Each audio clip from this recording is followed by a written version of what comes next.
Jimmy Ott and Charles Hannegriff. For some reason or another, you sound a little taller on radio. Is it live? Is it live? From Chris's Specialty Foods on Highland Road across from Rufino's, welcome to the Monday edition of Live at Lunch. 104.5 ESPN Baton Rouge. Charles Hannegriff, Jimmy Ott, Max Gotro. Jordan Kitchen's back in the studio. Troy Macker with us today. Hope you had a good weekend despite the football. Got a nice, beautiful sunshine day here in Baton Rouge, even if everybody's mood's not great. We're on a bye-week schedule, which means a regular 2 hours. No press conference today. For those of you that are new at this, that's because it's a bye week and not because they lost. They never have press conferences in bye weeks. So. Oh, no, Charlie, they canceled it when they lost. Yeah. You'd be surprised how many people think that. I'm not joking. Okay. I'm not joking. All right. I do that disclaimer every year. You'd be surprised. LSU falls for the first time this year, 24-19. Frustrating day for LSU fans. The run game, which has been struggling all season, was pretty much non-existent in this game. LSU gave up on it pretty early against a team that had been surrendering a lot of yards on the ground and to not exactly dominant teams. Giving up 190 yards a game on the ground, LSU was only able to manage 59, and it didn't seem like very many of those were significant. The LSU pass game, it seemed to be that there were two concepts in this game that LSU wanted to use. The short passes onto the perimeter, which they had some success with, and some balls down the field, which they really did not. They hit one long one to Xavier Thomas, and they caught a pass interference on another one to Chris Hilton, but both of those balls were badly underthrown to go with a number of other balls that were inaccurate.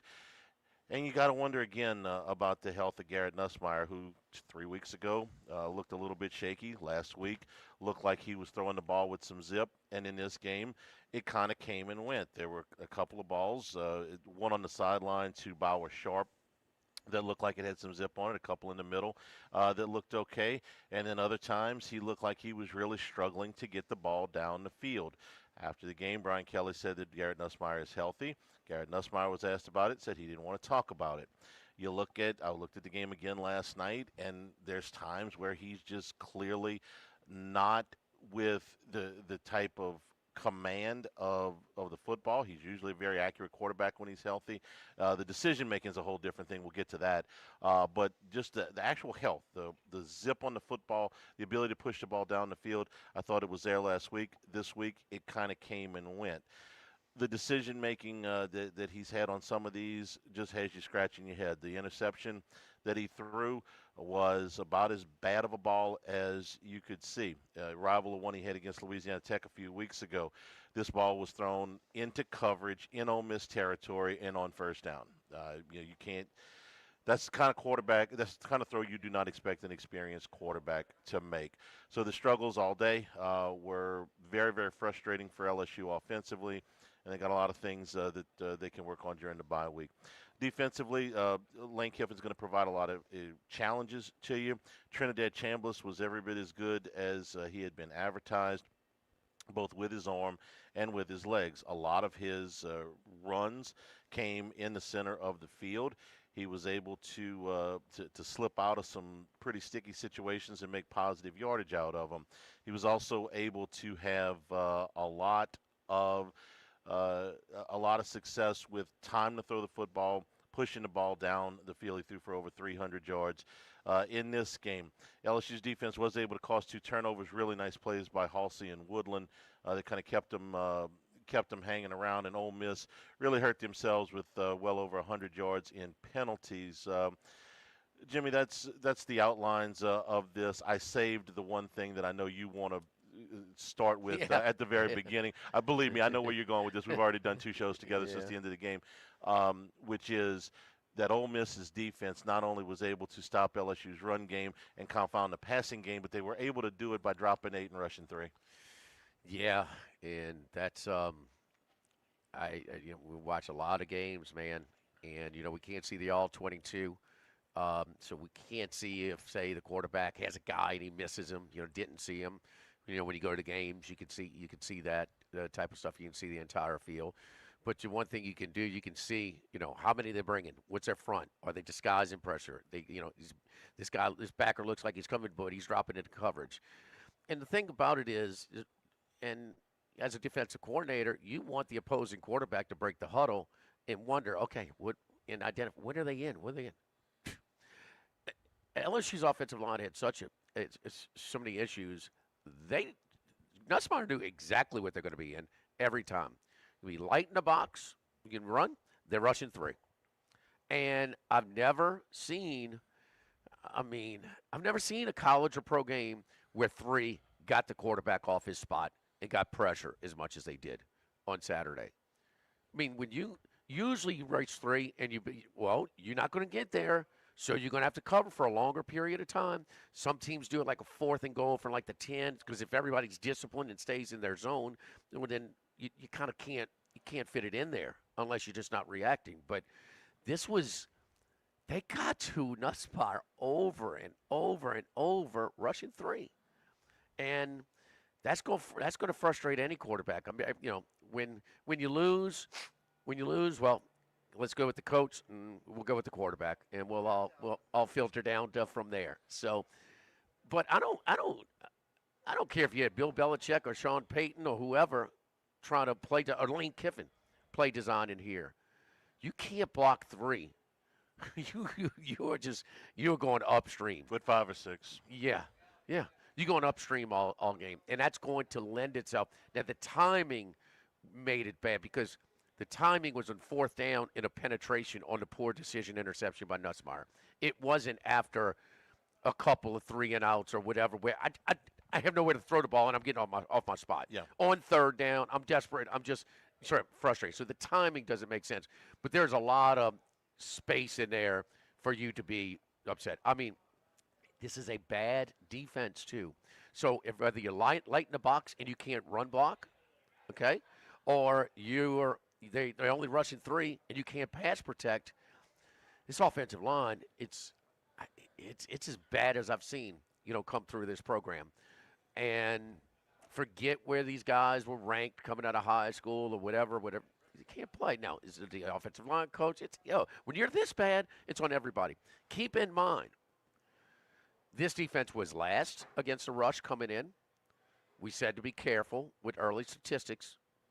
But that's on the positive side about them, stacking odds, stacking statistics against inferior opposition. But this was Kentucky rushed for, whatever. They rushed for, opponents were rushing for 180 against him. Arkansas just had the ball in what it was a 41-36 game, and they turned the ball over when they crossed midfield, or you're losing to them. They fired their coach. And they move the ball against this defense consistently. I talked about the chunk plays. I mean, Taylor Green made little dump-offs that go untouched for 40 yards. And LSU's offensive line is so bad that, it really doesn't matter how good your quarterback is, your receivers are. When you can't block 3 over and over and over, and you can't make them pay for being light in the box, man, you're fighting upstream. And so what happened? Clemson not as good, especially on that defense. I talked about, I don't know about this defensive front for Clemson on this much ballyhooed. I mean, they only gave up more yards per carry in 25 years of Clemson, so they're not as good. But it's a shame because everything else is in place. That defense played well again. That's against a good offensive team and a good quarterback. A quarterback because, a true dual threat. He makes throws. He handles pressure. And he's a guy that's coming to Ferris State, and he's just thanking Lane Kiffin in tears for just a chance instead of the entitlement that comes with it. So, but this is not – Ole Miss is not as good of a roster as they were last year. We said a lot. This is Brian Kelly's best roster, but there's one glaring weakness. And it's a shame because a lot of things are in place. He's got continuity. He's got continuity in his staff, and he's some of our friends from the fire department, Charlie, coming in and get that Christmas specialty meat. So yes, indeed. Very good. But I just was floored.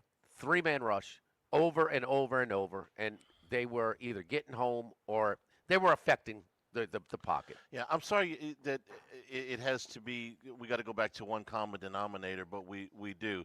So I'm not going to give you my opinion. I'm going to give you some numbers here since Brad Davis has been the offensive line coach because I got to look at something.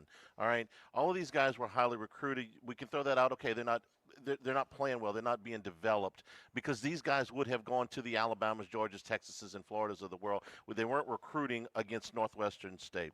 So since he's become the offensive line coach here in 2021, LSU finished second to last in 2021 in rushing. In 22, they finished eighth in the conference. Eighth in the conference. That was Jaden Daniels' first year. In 23, they finished second in the conference. That was all Jaden Daniels. Last year, they finished last in the conference in rushing, and this year they are second to last in the conference in rushing, just an eyelash ahead of South Carolina.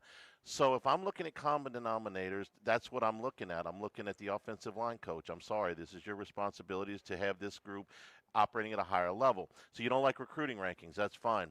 All four of LSU's offensive linemen last year were drafted, meaning that the NFL, and one of them was drafted really high, meaning that the NFL, even after watching think about this, the NFL watched this rushing attack last year. All the scouts finished dead last in the Southeastern Conference in rushing and still took four of these guys, meaning that they think that they are good enough, but that they underachieved here in this rushing attack for some reason. But they ain't drafted four from this line.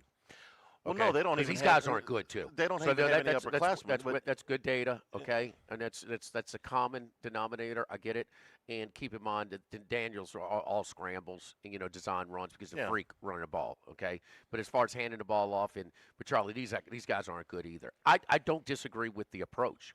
Okay, you're losing, you're losing four guys to the pros. You got to build this offensive line. The most successful approach to getting it is go and get guys who have some experience playing somewhere. And these guys, are decent programs too. I get the degree, but they can't play. I'm sorry. I don't care who your offensive line coach is. You can't give up pressure against three over and over and over. You can't push anybody off the line in a running game as light in the box and be in a pit of weakness against weakness. LSU can't run the ball. Ole Miss can't stop the run. So who won that? Ole Miss won in a landslide. In a walk. Hey, Lance, that's one thing. If I'm bringing, I'm bringing six on this play. I'm bringing a corner here. I'm bringing a delay blitz here. No. Here it comes. I mean, batting practice pitch, and you whiffing. They can't play, bro. Well, so when you're this bad, it's on a lot of people. It's on a lot of people. And, the coach, it's on Kelly, it's on the offensive line coach, and it's on these players, too. Don't act like these guys are going to get drafted. Well, not right now. No, for sure. And your best offensive lineman, I'm sorry, learned somewhere else, your center. He spent 2 years starting at Virginia Tech. He's probably the most technically proficient guy that you've got. But I've seen this group not run the football with young guys. I've seen them not run it with old guys. So I'm going to go again to the common denominator. Look, it may not all be on him, but that's what I'm looking at. That's just facts. And LSU, period, just the overall product, they're not as strong because I don't see the room for improvement from that unit that's going to allow this team. I don't think this is going away. You're only going to play tougher defenses. Yeah, there's no defense in the conference that is worse than you're only going to face tougher defense. This was one where you're supposed to get fat against, and LSU's not scoring. They're not scoring. They're not. The offensive line struggles. I mean, you're just giving such an advantage to your opposing defense when they can play like this and get away with it. And they don't have the mentality to want to run the football, Jimmy. That's why I was so disappointed that they gave up on it so quick. I understand that, but tell me who's got the mentality to run the football besides Brett Bielema in Illinois? I mean, this is everybody's running shotgun. Everybody's doing a lot of zone blocking. A lot of guys are in that 2-point stance on the offensive line. I do think it's hard without a rushing quarterback to rush the ball really well. But Tennessee's rushing it for over 220 yards a game. Aguilar can run. Right. A&M's running for 200 yards a game. He can run. Arkansas's running for 185 a game. He can run. South Carolina's running for 185 a game. He can run. Alabama's running for 175 a game. He's a bad runner. But before even Missouri's running for 165 a game. Prbula is. He was a one-dimensional runner at Penn State. DJ Lagway can't run a lick. Florida's running for not to. Okay, well, they're whatever. They're running for 160 a game, and none of that's him. Yeah, their backs are a little bit. Charlie, Florida, who's about to fire their coach, Yeah. out first and it's 23-10. I was at the game. Oh, I watched the game. Yeah. Okay, well, LSU's not that good. Right this second, This Ole Miss team is not a top 5 team in the country. No, I get why You know? I get why they're getting all of the attention for it. It was an attention-getting win. You beat a top 5 team, but do I think that they are a top 5 team? No. But we asked a question yesterday on Football Sunday, and me, you, and Earl sat there and looked at each other like, "Who's the best team in the Southeastern Conference?" And it's like, well, I could make a case for, several because But all LSU, these LSU was games not are- mentioned. And We that's a did. shame because the defense is championship level. It is. It It's- is. That's a really good offensive plan. They have identified with their young quarterback who's playing way above his experience. And what is he doing? And what are you watching him play? Is there any doubt whether or not he's going to have sustained success? He's got it, man. Yeah. He's got it. Yeah. He's a shade under 6 feet, and so he was passed over by a bunch of big schools. Developmental sport. Who knows? He might be the only guy that can even sniff college ball, on his high school team. It's football. When you're surrounded by better players, you look better. Look better than you are. But he can play. And that defense, that was fun. That was fun to watch. They're flying to the ball. They got beat sometimes. Sure. All right, but that was a sharp offensive mind. Baker's got toys to play with. He's bringing it. So that lived up to the billing. But man, when you hamstring your offense this bad, when you move anybody in a light box and you can't protect against 3 against a bad defense. Let's talk about some good stuff, Starley. Chris's Specialty Foods What's over for here lunch? on Highland Road. Over here on Highland Road. But it was an aggravating game. It was an aggravating game for a lot of reasons, but I don't think it's just some little quick fix, Kelly. Hey, I loaded up over here last time, Charlie. Started off with the crawfish corn soup. Went home and cooked that. Put some the stuffed quail on the green egg. Did the cream spinach in the oven.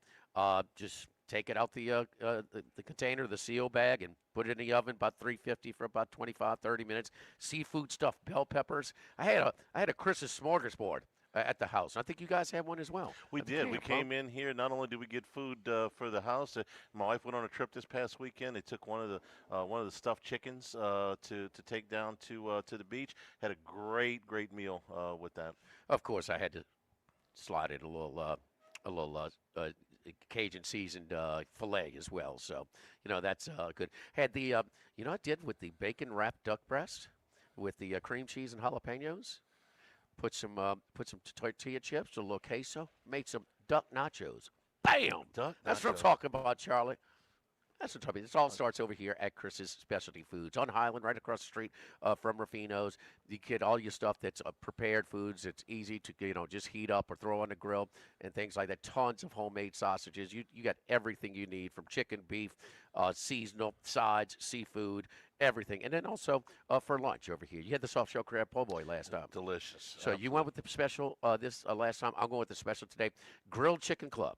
Grilled Chicken Club with the Black Forest ham and with the Swiss cheese. And so looking forward to that as well over here. So the daily menu, it's a serving plate lunches as well. Served Monday through Friday, 11 a.m. to 2 p.m. here at Chris's Specialty Foods. Live at lunch, 104.5 ESPN Baton Rouge.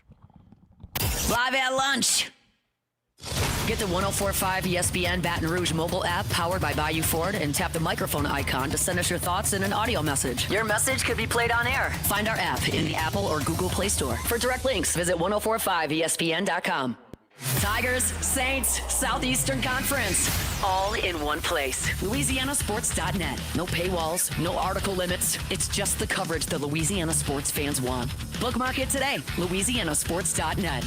This is Charles Hanniger for Total Maintenance. For AC and heating, generators, electricity, plumbing, and more, Total Maintenance is your one-stop sales and service shop for all these needs. One of South Louisiana's oldest and largest AC and heating companies. Since 1980, their slogan has been service today, every day, so no one ever has to go to sleep hot. An authorized dealer for Carrier, American Standard, Daikin, and Rheem AC units, for Generac and Cummings generators as well. And now, for all of your electrical and plumbing needs, in Baton Rouge, call 480-1000. In New Orleans, 841-3300. Service today, every day. Total Maintenance. Now, everybody's been to Louis Cafe by campus. Heck, it's been around since over 80 years now. We're still doing delicious omelets like the Mitchell, cheesy grits, big cheesy Lou, and those Louis Original Cajun hash browns. We now offer a pickup window. Just call in your order at 346-8221. Give us 15 or 20 minutes, and we'll have it ready for you. Our hours are now 6:30 a.m. to 2:30 p.m., 7 days a week. So next time you visit campus, make it a point to stop by and visit an old friend. Louis Cafe, just outside the north gates of LSU.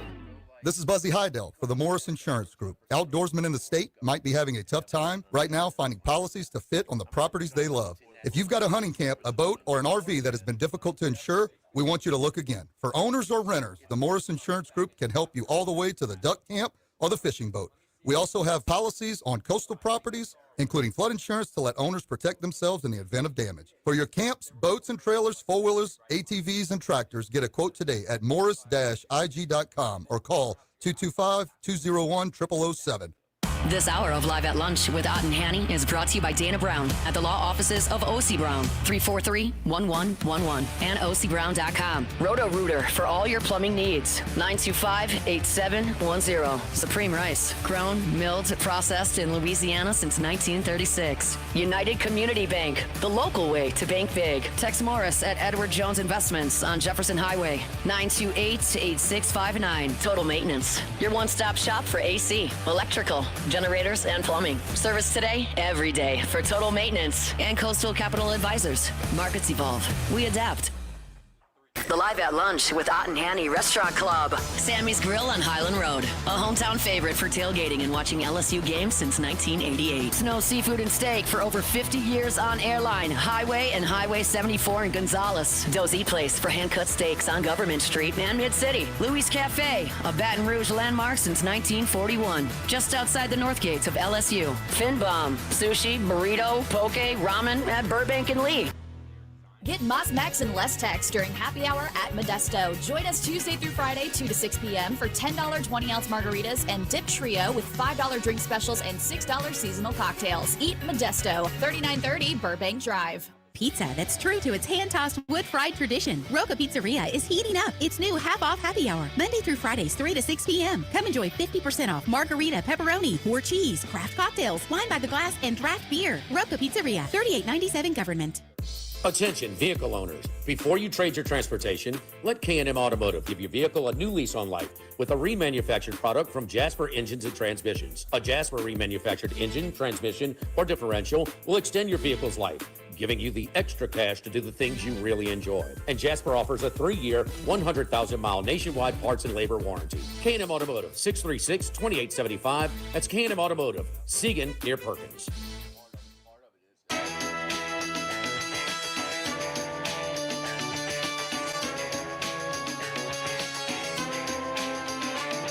Live at Lunch with Ott and Hanny. Live from Chris's Specialty Foods on Highland Road. Here at Chris's Specialty Foods on Highland Road across the street from Rafino's. Come by and see us for lunch. Knocking on some boudin balls here during the break. Got some good stuff here at Chris's Specialty Meats. So I got two questions I want to ask you. Jimmy, one we kind of touched on a little bit before the break.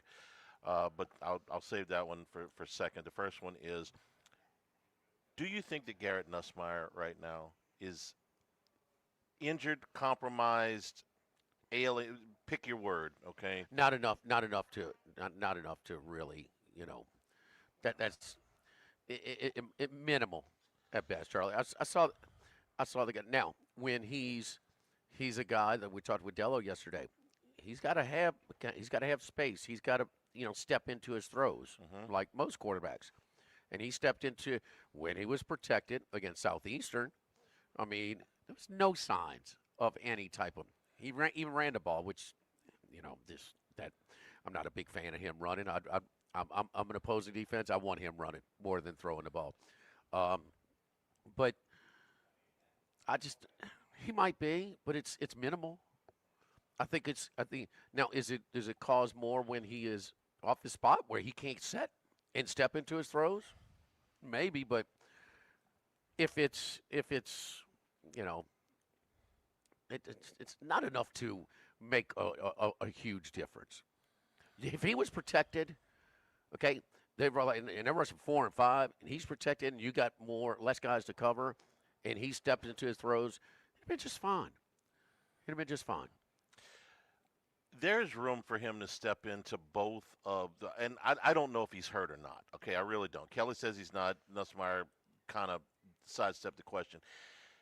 All I know is he had room to step into those, and he didn't. Is that because he's hurt? Is that because his mechanics are fouled up right now? Is that because he just made a bad throw in that particular case? I don't know, but it almost seems to come and go on him, because after I watched the game last week against Southeastern, and forget about the level of competition, I'm just watching the ball in the air, okay? It seemed to have enough mustard on it. It seemed to be coming out Very well. much so. And, Very much. No. And in very this much. game, it didn't. There was also a ball that sailed on him to Aaron Anderson. Ended up knocking Aaron out of the game. He's got to go up for it. And that was not a terribly difficult throw. It wasn't a very long throw.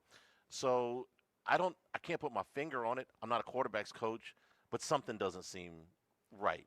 When him. has he been super consistent? It's not the consistency. The decision making, that's just bad. Okay, I'm talking about the actual throws.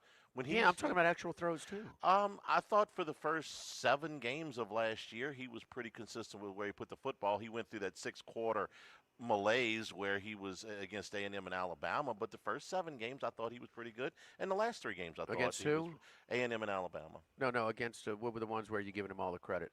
The first 6 games of the season, I mean, who did they play? USC? They played USC. I thought he played reasonable against USC. USC's bad defense. They didn't score a ton. Okay. First game. Okay, you can. South Carolina. He actually got bailed out on a couple of plays with throw the a pick penalties. six. How would the pick six stands?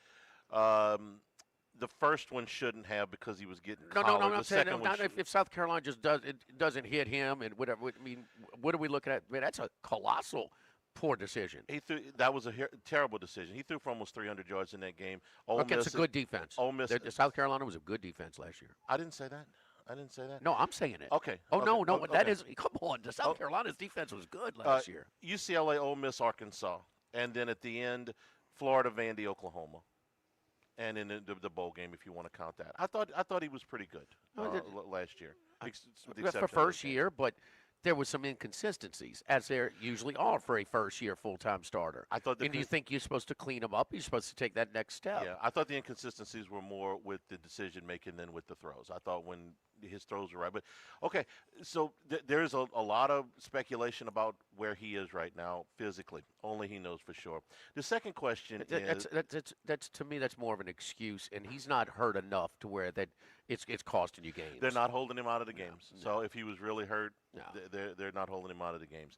The second one is it's kind of on the same plane as who's the best team in the conference.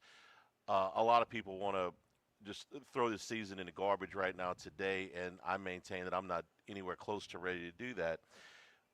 The best teams in the conference, has anybody shown any level of separation? Is this the closest that the Southeastern Conference has been after a month? I got to say that it is in my recent memory. Ole Miss, Alabama, Auburn, Georgia, A&M, Tennessee, Mississippi State, Oklahoma have played a combined 7, 8, 9, 10, 11, 12, 13 games, and not one of them has been decided by more than one score. LSU's played 2. One of them got to 10. Kentucky's played 1 at 7. Missouri's played 1 at 9. You've got like 2 games so far that have happened out of maybe 20 in the league so far that have gotten away. South Carolina's game got away from them against Vanderbilt because Sellers went out the game. Everything else is in single digits. It's not only the SEC; it's all of college football. Oh, and okay, Troy yeah. tried to bring that to our attention a week or two ago, and I was like, maybe. But to me, it makes it fun. I mean, Illinois got beat by 53 to come back and beat USC. Mm-hmm. USC. I mean, Notre Dame is starting to get on track a little bit. We'll see. Try to keep the James Franklin jokes out of it. If Penn State and Oregon play again this Saturday, could Penn State win the game? Well, they're one play away from winning on here. Saturday. Sure. I mean, Oregon had a 4th down 7. I mean, if Georgia and Alabama play again this Saturday, can Georgia win? Sure. So absolutely no. So you don't have that super team, and this is where maybe your depth is going where they can play immediately. Right. And so your depth is not allowing you to just plug in a really good player for a couple of injuries because you're going to get guys hurt.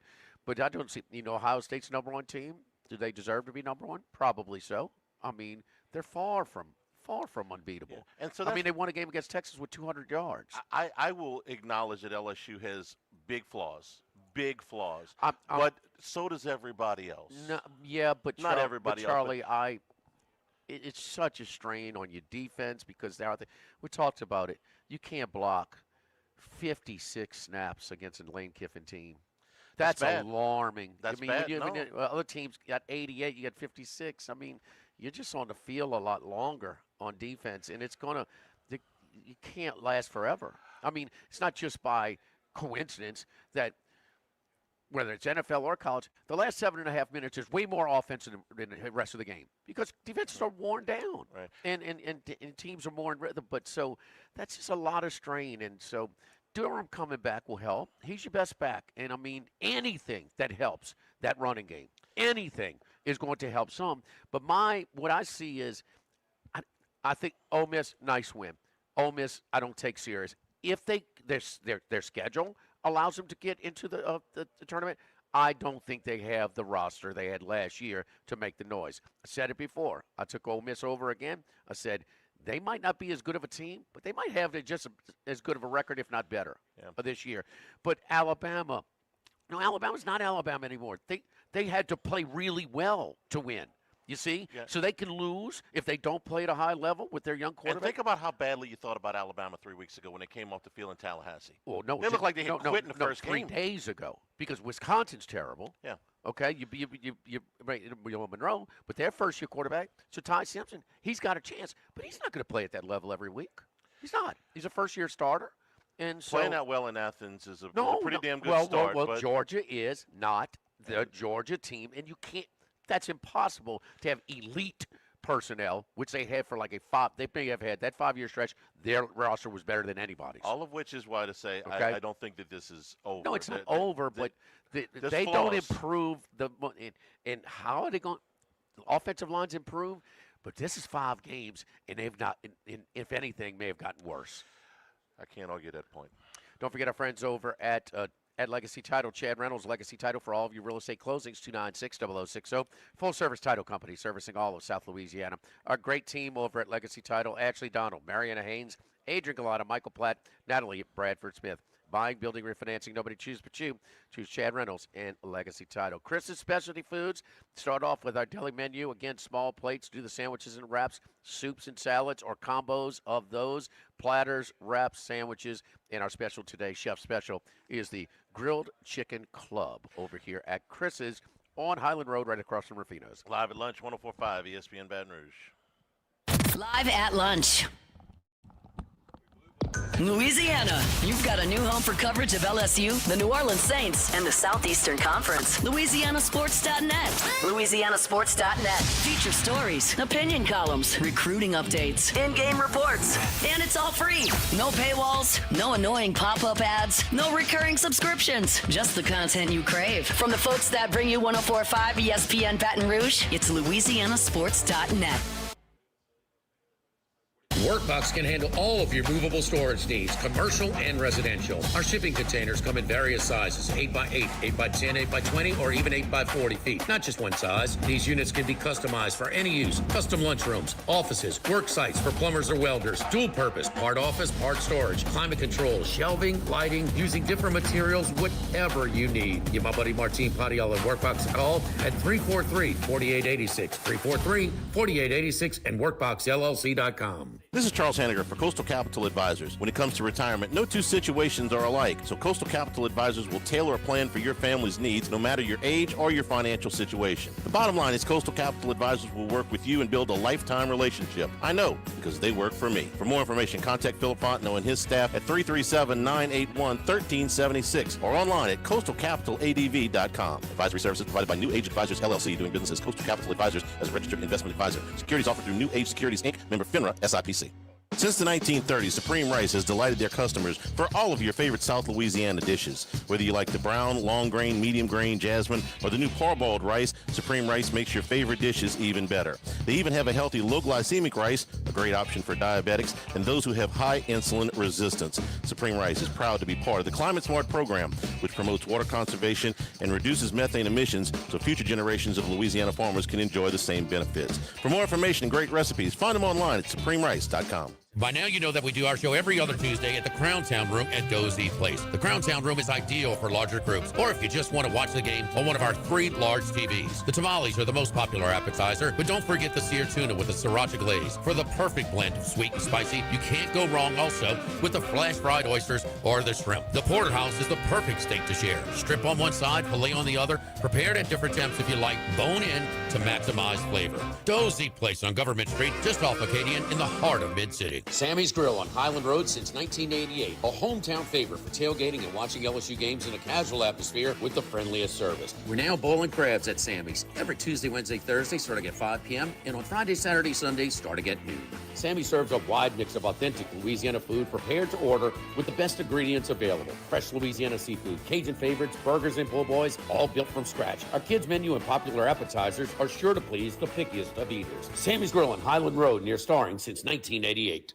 This is Charles Hanniger for Coastal Capital Advisors, your full-service financial planners. When it comes to retirement, there are no two situations alike. So Coastal Capital Advisors will work with you, your business partners, your legal team, and tax professionals to make sure those goals are achieved. Coastal Capital Advisors will work for you. I know, because they work for me. For more information, contact Philip Fontenot and his great staff at 337-981-1376 or online at coastalcapitaladv.com. Advisory services provided by New Age Advisors, LLC, doing business as Coastal Capital Advisors as a registered investment advisor. Securities offered through New Edge Securities, Inc., member FINRA, SIPC. Do you know what you would do if you were in a car wreck? It's easy to panic when you or someone you care about is hurt in an accident. Who will pay the medical bills? Who will pay the car repair? Who will deal with the insurance companies for you? Protect your rights. You need someone you can trust. Call the law offices of O.C. Brown at 343-1111. The law offices of O.C. Brown will handle everything for you. 343-1111 or online at ocbrown.com. We want to be your law firm for a lifetime.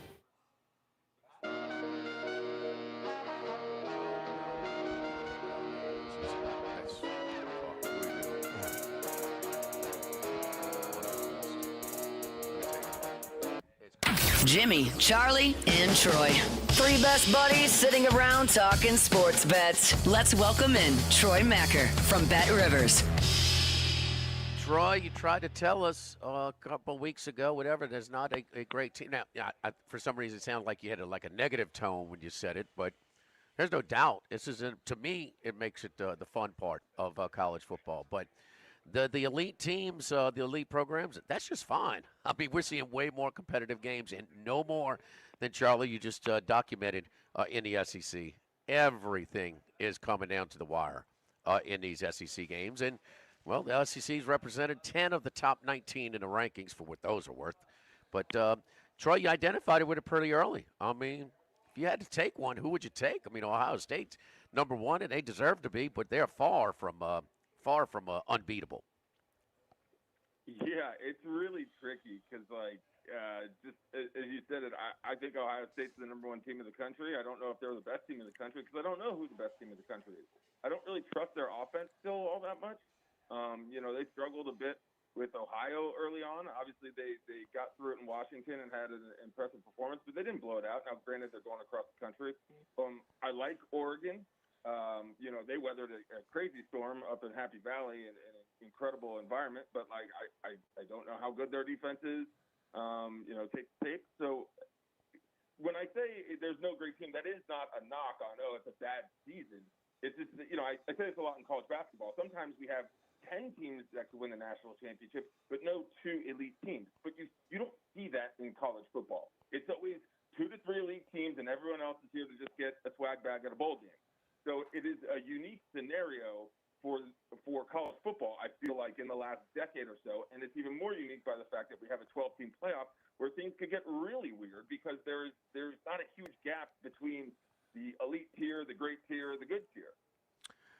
Another thing, too, is I thought that last year two teams that actually played each other in the semifinal, I thought they were fortunate that in the draw of the playoff. And the obvious thing that needed to be fixed from year one to year two.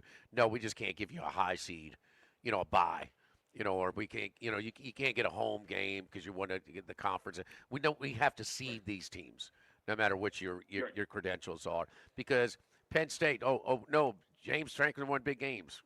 Were those big game opponents? SMU and Boise. I mean, Notre Dame. Notre Dame plays Indiana. Indiana's more prepared, it seems. That was another layer of respect. That was a tough spot.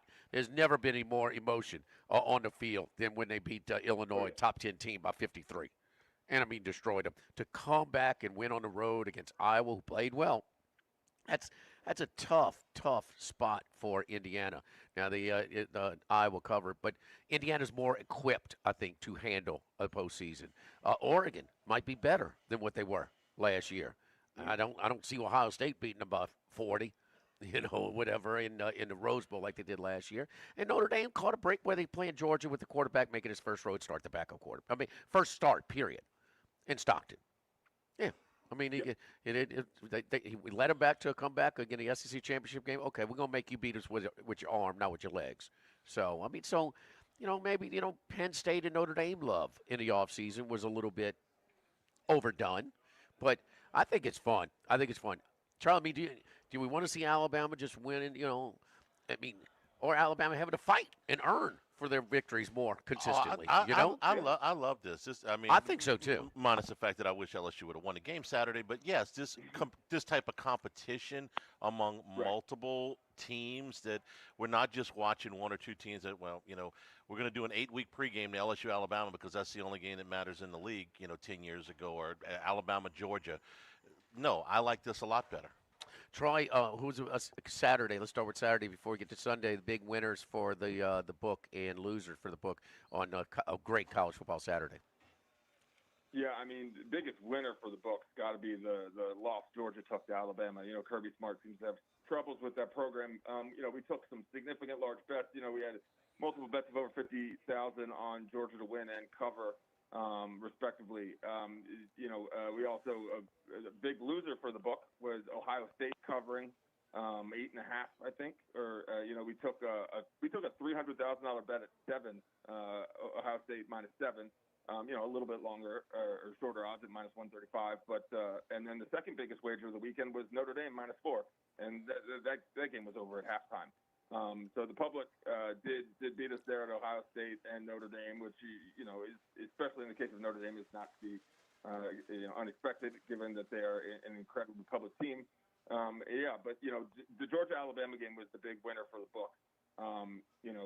Just because I think people are still kind of down on Alabama because they lost early in the season and they don't have Nick Saban, and that is going to be a thing that drives bettors until they win another national championship game. I think one loss hurts Alabama in the eyes of the public more than anyone else, in my opinion.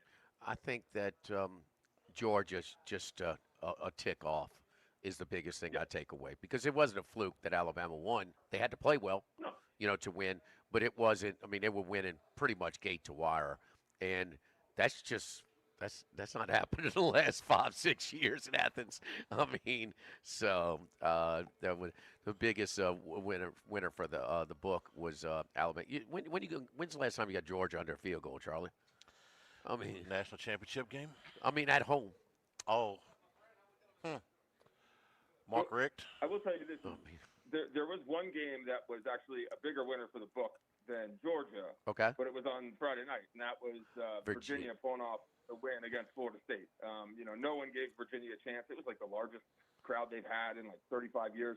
And that was, in my mind, the best college football game of the year, bar none. Yeah, it was great. It really was. And you're right. They haven't had exciting football, standalone game like that. That was a great game.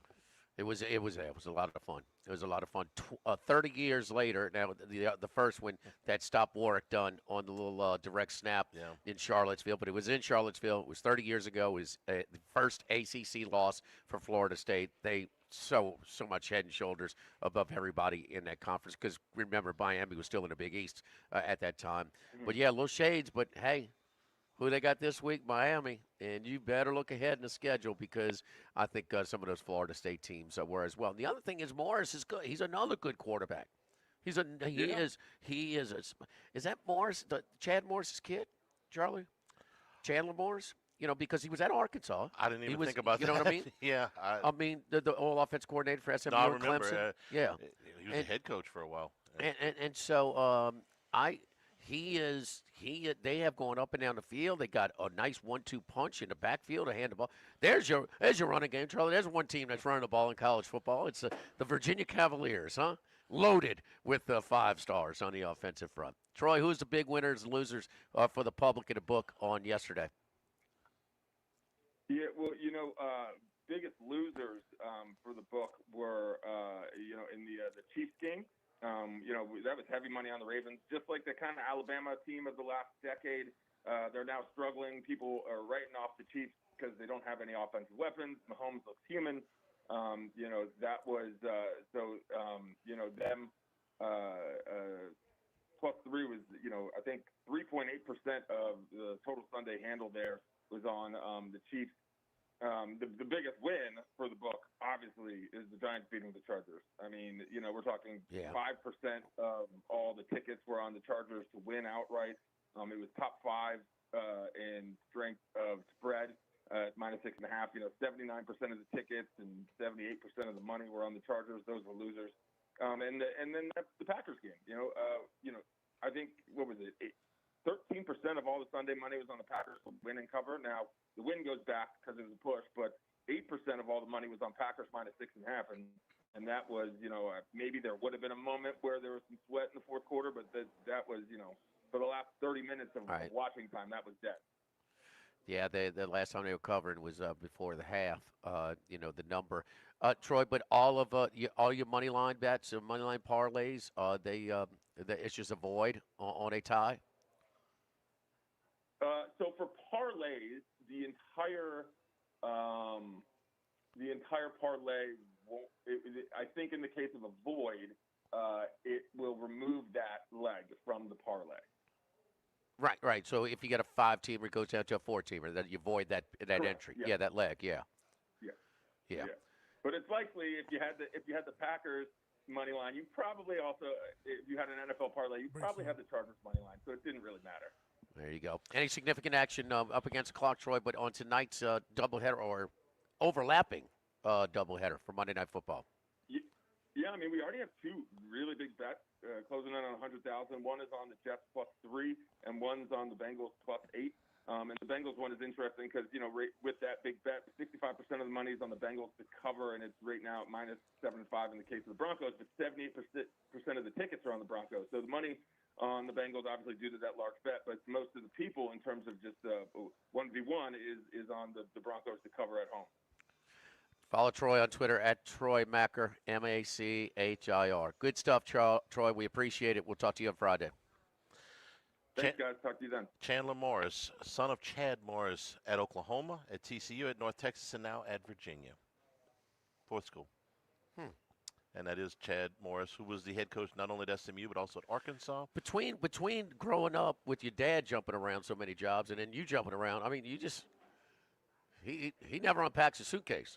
Well, so Tony Elliott, who's the head coach there, was on the same staff as Chad Morris when they were both together at Clemson. If you remember back. Yeah, Chad Morris at one time was the highest paid coordinator in college football. Oh, yeah, One of those years at Clemson. Yeah, when they brought, it was Taj Boyd, kind of, and then we were getting DeAndre Hopkins and, who was the one that was Sammy Watkins? Sammy Watkins is pretty damn good as well. Don't forget Chris's Specialty Foods. They're on-site. They do on-site festivals as well. Jazz Fest every year in the spring, but down at Gretna Fest this weekend. That's right, down in the New Orleans area at Gretna Fest. They're doing some different foods at the concession. So go by if you go into Gretna Fest. Look for Chris's Specialty Foods for their tent right now. We've got everything in our market over here, and also our deli menu, serving daily plate lunches, sandwiches, soups, salads, platters. You name it, every day, Monday through Friday, 11 a.m. to 2 p.m. over here at Chris's Specialty Foods. Charlie, how's your pepper jack boudin ball? It is, it's gone. It's delicious. Max, you're a boudin a connoisseur, huh? In my belly. Delicious. All right, and the crawfish pie really good as well. Those are always available in the warmer right by the register. We'll take a time out. Wrap up hour number 1 live at lunch, live at Chris's Specialty Foods, 104.5 ESPN Baton Rouge. Live at lunch. This is Charles Hanniger for Home Bank. If you're tired of the impersonal, one-size-fits-all style of banking, you deserve a bank that delivers exceptional service and personalized attention to your needs. That's the Home Bank standard. Since 1908, Home Bank has been a trusted financial partner for your businesses and families because they go the extra mile to help you reach your goals. See for yourself why Home Bank is good for business and good for life. Stop by any South Louisiana, Houston, or Natchez area location or find out more at home24bank.com. Home Bank, member FDIC. Get the 104.5 ESPN Baton Rouge mobile app powered by Bayou Ford and tap the microphone icon to send us your thoughts in an audio message. Your message could be played on air. Find our app in the Apple or Google Play Store. For direct links, visit 1045ESPN.com. Tigers, Saints, Southeastern Conference. All in one place. LouisianaSports.net. No paywalls, no article limits. It's just the coverage the Louisiana sports fans want. Bookmark it today. LouisianaSports.net. When it comes to celebrating life, there's no better place than Ruffino's. With locations in Baton Rouge and Lafayette, Ruffino's is a steak, seafood, and Italian-inspired restaurant that focuses on the celebration of life, regardless of the occasion. Whether it's the food they serve or the service they provide, their goal is to ensure a remarkable experience for their guests that is always remembered. To view our menu, visit ruffinosrestaurant.com. Ruffino's, where Louisiana comes to celebrate life. Sometimes it's so hard to find someone to do home repair, odd jobs due to storm damage, or just regular wear and tear over time to your home. Do like I did and call Clean Sweep Restoration and Demolition. Roofing, flooring, debris removal, electric, sheetrock painting, and much more. Pretty much whatever home maintenance you need, Clean Sweep can handle it. Call Pat Green at 300-7064 for a free no-obligation estimate. Fully licensed and insured, reasonably priced, and for over 20 years in the greater Baton Rouge area. Clean Sweep Restoration and Demolition, 300-7064. With all of the financial headlines, are you worried if your retirement savings will last? The market's ups and downs can keep you guessing, especially if you're approaching retirement or considering it. If you have more questions and answers about what's next, let's work together to help ensure you're prepared for your journey. After all, retirement isn't the end of the trek, it's a new beginning. Stop by your local Edward Jones advisor. Text Morris on Jefferson. Edward Jones, member SIPC. At Town Square Pizza, we take pride in serving Baton Rouge with fresh, delicious, piping hot, personalized pizza with unmatched speed. Whether you're a downtown worker, a family looking for convenience and value, or an out-of-towner staying at one of the nearby hotels, Town Square Pizza is the spot for you. Try a specialty pizza like the Spanish Town Supreme or custom build your own. Family packs, kids' meals, and salads are available as well. It's hip to be square at Town Square Pizza, downtown facing. What else? Town Square. Go Automotive has a great selection of new cars. Chevy, GMC, Hummer, Chrysler, Dodge, Jeep, Ram. You rather a pre-owned vehicle? Using our resources will help find you any vehicle that you're looking for. Our service department offers VIP service. You never have to come to the dealership. We'll pick up the vehicle at your home or office, drop off a loaner, service the vehicle, and return it when it's done. Mention my name, Jimmy Ott, for VIP pricing. The Chevy Tahoe I drive came from Go Automotive. That's Go Automotive in LaPlace and Plaquemine.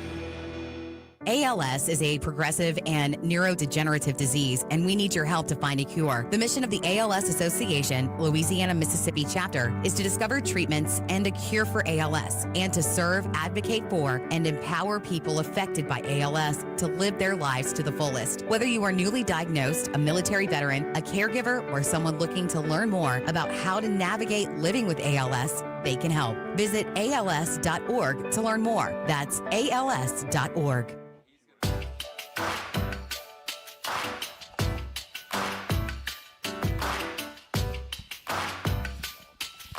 Live at lunch with Ott and Hanny. Live from Chris's Specialty Foods on Highland Road. Well, we got a minute here. We want to send our condolences, our deepest sympathies out to Wilson Alexander from The Advocate, one of our colleagues. We've known Wilson for a while here, covering the local sports. His wife, Elise Trapp Alexander, passed away this past weekend. She was only 31 years old. She passed away of a rare form of cancer. She had worked worked down at the Capitol. She was in governmental affairs. And Max, you knew that she had gotten a message from I believe it was George W. The former president, George W. wrote to her, talked to her. Yeah, she was very very active in governmental affairs. From her obituary is posted here. She passed away on Saturday. This is something she was diagnosed with last year, so it was a very quickly progressing cancer that took her life in only 16 months. So our prayers go out to Wilson and their entire family for his wife Elise, who passed away on Saturday at the age of 31. We got a lot to get to in the second hour here today. We are at Chris's Specialty Foods on Highland Road, across from Rufino's. Come on out if you'd like. Stop by and have lunch with us. And we got a lot of college and pro football to get to in hour number 2. Live at lunch, 104.5 ESPN Baton Rouge.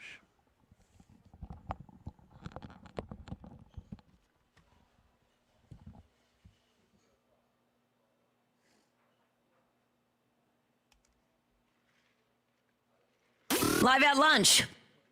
If you're near the north side of campus, I need to remind you about a couple of longtime favorites. Highland Coffee's the original specialty coffee shop in Baton Rouge since the 1980s. A personal favorite. Love getting my cappuccino from their friendly, knowledgeable staff. Roasted right in the shop. Louis Cafe for breakfast and lunch 7 days a week. The Mitchell omelet, Cajun hash browns, Big Cheesy Lou, all served up in that famous open kitchen atmosphere. In Tigertown since 1941. A couple of great spots. Highland Coffee's and Louis Cafe just outside the north gates of LSU. Louisiana, you've got a new home for coverage of LSU, the New Orleans Saints, and the Southeastern Conference. LouisianaSports.net. LouisianaSports.net. Feature stories, opinion columns, recruiting updates, in-game reports. And it's all free. No paywalls, no annoying pop-up ads, no recurring subscriptions. Just the content you crave. From the folks that bring you 104.5 ESPN Baton Rouge, it's LouisianaSports.net. Baton Rouge, get ready for a fiesta of flavor. Whether you're craving sizzling fajitas, cheesy enchiladas, or the best margaritas in town, Las Palmas Mexican Grill and Rio Cantina Mexican Grill have you covered. Bring the family, bring your friends, and bring your appetite. From fresh guacamole to mouth-watering tacos that hit just right, it's not just a dinner, it's a celebration. So why wait? Tonight, make it Las Palmas or make it Rio Cantina, 2 local favorites serving up authentic Mexican taste right here in Baton Rouge. Las Palmas Mexican Grill and Rio Cantina Mexican Grill, where every night's a fiesta. Since the 1930s, Supreme Rice has delighted their customers for all of your favorite South Louisiana dishes. Whether you like the brown, long grain, medium grain, jasmine, or the new parboiled rice, Supreme Rice makes your favorite dishes even better. They even have a healthy low glycemic rice, a great option for diabetics and those who have high insulin resistance. Supreme Rice is proud to be part of the Climate Smart program, which promotes water conservation and reduces methane emissions so future generations of Louisiana farmers can enjoy the same benefits. For more information and great recipes, find them online at supremerice.com. This is Charles Hanniger for Total Maintenance. For AC and heating, generators, electricity, plumbing, and more, Total Maintenance is your one-stop sales and service shop for all these needs. One of South Louisiana's oldest and largest AC and heating companies. Since 1980, their slogan has been service today, every day, so no one ever has to go to sleep hot. They're an authorized dealer for Carrier, American Standard, Daikin, and Rheem AC units, for Generac and Cummins generators as well. And now, for all of your electrical and plumbing needs, in Baton Rouge, call 480-1000. In New Orleans, 841-3300. Service today, every day. Total Maintenance. Now, everybody's been to Louis Cafe by campus. Heck, it's been around since over 80 years now. We're still doing delicious omelets like the Mitchell, cheesy grits, Big Cheesy Lou, and those Louis original Cajun hash browns. We now offer a pickup window. Just call in your order at 346-8221. Give us 15 or 20 minutes, and we'll have it ready for you. Our hours are now 6:30 a.m. to 2:30 p.m., 7 days a week. So next time you visit campus, make it a point to stop by and visit an old friend. Louis Cafe, just outside the north gates of LSU. This is Buzzy Hydell for the Morris Insurance Group. Outdoorsmen in the state might be having a tough time right now finding policies to fit on the properties they love. If you've got a hunting camp, a boat, or an RV that has been difficult to insure, we want you to look again. For owners or renters, the Morris Insurance Group can help you all the way to the duck camp or the fishing boat. We also have policies on coastal properties, including flood insurance to let owners protect themselves in the event of damage. For your camps, boats and trailers, four-wheelers, ATVs, and tractors, get a quote today at morris-ig.com or call 225-201-0007. Respect isn't something that's just given, it's earned. It comes from having experience and possessing knowledge that can be passed on to the next generation. Jim's Firearms. Why do billion-dollar insurance companies regularly delay and deny valid claims? Because that's how they got to be billion-dollar insurance companies. If you've been injured, I'd like to help. Spencer Callahan is the one to see. Call 387-2323. LA filing number 16-7969. WNXX Jackson, KNXX Donaldsonville, and WDGL HD2 Baton Rouge. This hour brought to you by Spencer Callahan Injury Lawyers. LA 21 12681. Offices in Baton Rouge.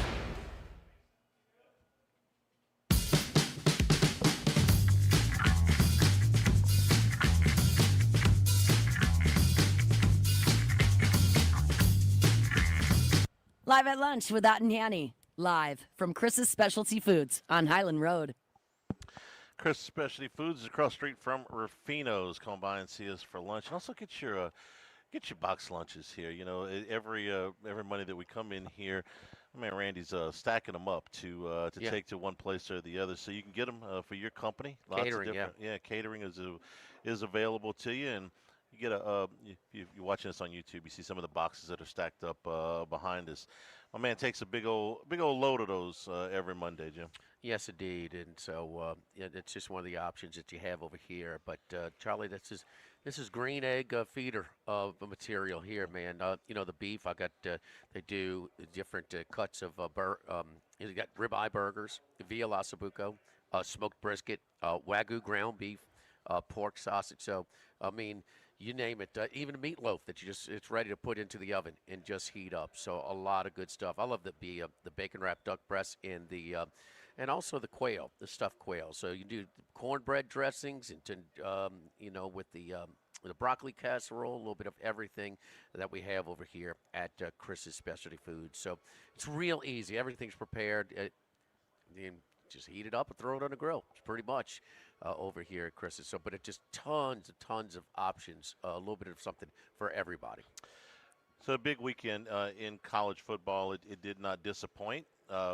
What I say on Friday is I don't like to talk about historical trends too much because, you know, a lot of those players are gone. But we stuck to some, and some of them kind of bit us. Penn State does not win big games under James Franklin. They are 1-18 against top 10 teams in the Big Ten. How many of those games they had the inferior roster, though? A lot of them were Michigan and Ohio State. And I can't ever remember a game that they lost to one of those teams where they had the better team. Well, they're 1-18. And at Penn State, I think they expect him to have comparable rosters to Ohio State, Michigan, every now and then. Yeah. This is a year. Your two running backs could have gone pro. Your quarterback could have gone pro. I mean, you lost Abdul Carter. You lost the tight end. Tyler Warren. They're really good, okay? But you had so much returning. Offensive line. The entire offensive line is back. I mean, everybody's back. And then you got Oregon relatively early in the year with their first-year starting quarterback at home. So you got to – now, do you think – you watch the game, you think that Oregon has a better roster or Penn State? It's close. I like the Oregon quarterback better than the Penn State quarterback, so that, in my opinion, is what gives them the edge. But if you're just talking about draftable players, most scouts would probably tell you Penn State. Now, for me, Aller has bitten me enough times that I'm, you know, kind of, okay, you're just going to be a perennial underachiever. And Moore, I thought, stepped up and made some plays in the fourth quarter. So I would give Oregon a little – but I would understand if you said Penn State. I wouldn't argue the point very much. How much did their ridiculously weak schedule and off week lead into where they're not tuned up? And it took them 3 quarters before they kind of got in gear with the speed of the game I would that Oregon's playing. I would say roughly 150%. Okay. You know, and we have ridiculed that schedule all summer, all August, and through the first month of the season. And guess what? The Nevada game, the final score was right where they project. It was hard. It was harder yards than it should be. I mean, they had to have sustained drives. It should be easier in that matchup. Even Florida International, same type of thing. Final score, kind of what you expect. But no, not what my eyeballs told me. Watching them struggle offensively against. And look, I think these rosters are really close. Yeah, I do. And I will take the quarterback for Oregon over Aller any day. you have to play non-conference games in September, and I realize that for a school like Penn State, LSU, you have to play teams that you don't have to return a trip for, with the exception of probably one. But this was so weak. I mean, this was so weak. Jimmy, would Louisiana Tech have beaten any of those three teams? I think they would have. Villanova, Florida International, Nevada. I'd have given La Tech a good chance to go 3-0 against that group. Maybe. And not, I don't know. I mean, maybe. And of LSU's first 4 games of the season, La Tech was the third best team on it. I'm not just comparing to LSU's schedule. You don't have to go on the road and play a top 5 team, but you got to play somebody. I mean, you can do better than the this. Conference schedule. Okay, the 9 games, but only 3 are losable. This is one of them. They go to Ohio State and they go to Iowa.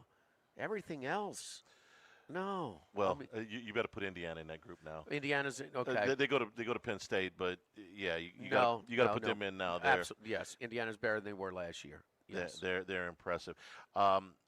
Just to sleepwalk through the first 3 quarters? Hell yes. You asked that question. And this is something that is completely within your control. Oregon, they had a weak schedule. Wasn't their fault. Okay, they didn't expect Oklahoma State to be that bad, or Oregon State, which is a rivalry game for them anyway, to be that bad. Penn State knew these teams were going to be hopelessly outclassed. Somebody, some people evaluate because, Aller might be the first pick of the draft. Aller might be the first pick of the draft. Okay, that's fine, but is he a good college quarterback? I mean, he has way too many starts. That, like you said, Prabula might have a better season than him. I know this. I watched those 2 games back to back, LSU and Ole Miss, and Penn State and Oregon, and there is no comparison between who's a better college quarterback between Chambliss at Ole Miss and Aller at Penn State. If I had a word There's to describe, no comparison. If I had a word to describe Aller, it would be robotic. Yeah. There doesn't seem to be a feel for the game. Mm-hmm. There doesn't seem to be an emotion, which you don't have to be an emotional quarterback. You got to keep it, but you got to have some kind of feel for. He just doesn't seem to have it. The physical tools are there, but he does not seem to have a feel for the game. How about the last throw? The last throw of last season. The Penn State fans haven't forgotten it. No, well, you throw it against your body, giving Notre Dame an interception to set up the game-winning field goal. I mean, they haven't forgotten about it. So what was worse, that one or the one he threw the other night in the second overtime, on first down? I mean, degrees of bad, I guess. Yeah, but they're both awful. They're both really bad for somebody who's like around 25, 30 starts. Yeah. And listen, I like the path. I don't like this 5-star-itis because you have entitlement instead of drive and hunger. But I like, and I said this before, we on our podcast, so I picked Oregon to win the Big Ten at about $3.54 price. I like a 5-star because I see that Jackson Arnold has some physical ability. Okay, he can run a little bit. He's got a little size. He got some arm strength. I can see that. He can't play. All right. So not at this point, but he gives you a chance. So you have some physical, and Dante Moore has that. Like he was thrown into a bad situation, started a handful of games at UCLA. As a true freshman, it went sideways. But he came to Oregon and sat and waited. And it was none of this shenanigans. It was Dylan Gabriel's. It is his turn. He sat and learned, observed, and man, now you're seeing him more prepared in his 3rd year in college. But he said, I think it's a good situation. And man, Phil Knight, as long as he's still kicking, baby, they are going to their roster because they lost a lot, Charlie. They lost a ton from last year, and they're really good again this year. They're the best team in the country? I don't know. But can they beat anybody They're in the country? Conversation. They can beat anybody They're in the country. Yes. Another thing that is a historical truth for the most part that I went against this time is that Kirby Smart can't beat Alabama. Beat everybody else. Has one win against Alabama. It's a big one for the national championship. One win against Alabama since he got there in 2016, and I thought for sure they were going to get him this time. I thought for sure that line had dipped below. And it's like, here's this Alabama. We're shoving money on the Tide. It doesn't matter what happens. We're going to get – it's Alabama, right? No. You guys are going to Athens, man. This is under a field goal. Forget about it. I'm taking Georgia. But when we put this season to bed, Jimmy, one of the images, you know how they put those highlight films together the whole season before the national championship game? One of them highlights is going to be all 6'7", 370 pounds of Proctor. Caden Proctor looking like a battleship going down the field. And you know I can't stand Alabama, but I mean that was like, oh, there's something you don't see every day, right? How many trick plays you practice you'd never run in a game? Oh, and the ton. You know, and I don't know. They certainly didn't need it. They were moving the ball. Okay, so they didn't need some kind of gimmick to move the ball against Georgia. Georgia's is not as good. I mean, Tennessee's good, but I mean, we got to connect the dots. But you kind of have to connect the dots a little bit. Mississippi State's way better than anybody thought this season. They gave Tennessee all they could handle. All they wanted. Tennessee moved the ball against Georgia. The one thing is, but Georgia's schedule is not terribly tough. But Georgia's not with it. They should have lost to Tennessee. They should have 2 losses right now. That's the It's biggest. a very makeable field goal. They should have won. They lost to Tennessee. Well, Yeah. in a 4th and 8, you got to complete on to keep the game live. You're down 8. I mean, so there was a series of things. Tennessee had that game won, and Alabama was the best team here. They should have 2 losses right now, and that's just. And now then we talk. Their roster is not quite, and it's difficult. Nobody's recruited like Kirby, but it doesn't last forever. Nobody recruited like Dabo for about a 4-year stretch, huh? But that's over. Yes. You know what I yeah. mean? And it's just all those defensive linemen. It's tough. There are more games in play for Georgia than any year since for Kirby since his first one. At Auburn, I think is in play. That was in play 2 years ago. So Auburn gives Georgia and Alabama all they can handle when they're at Jordan Hare. Ole Miss in Athens. And Auburn's got a good roster. They don't have a quarterback right now. Ole Miss in Athens is in play. I don't know about that. Okay. I don't At know Mississippi State, I think is in play. Champa's going to have to really, really be good. Okay. Does he have a road start before that?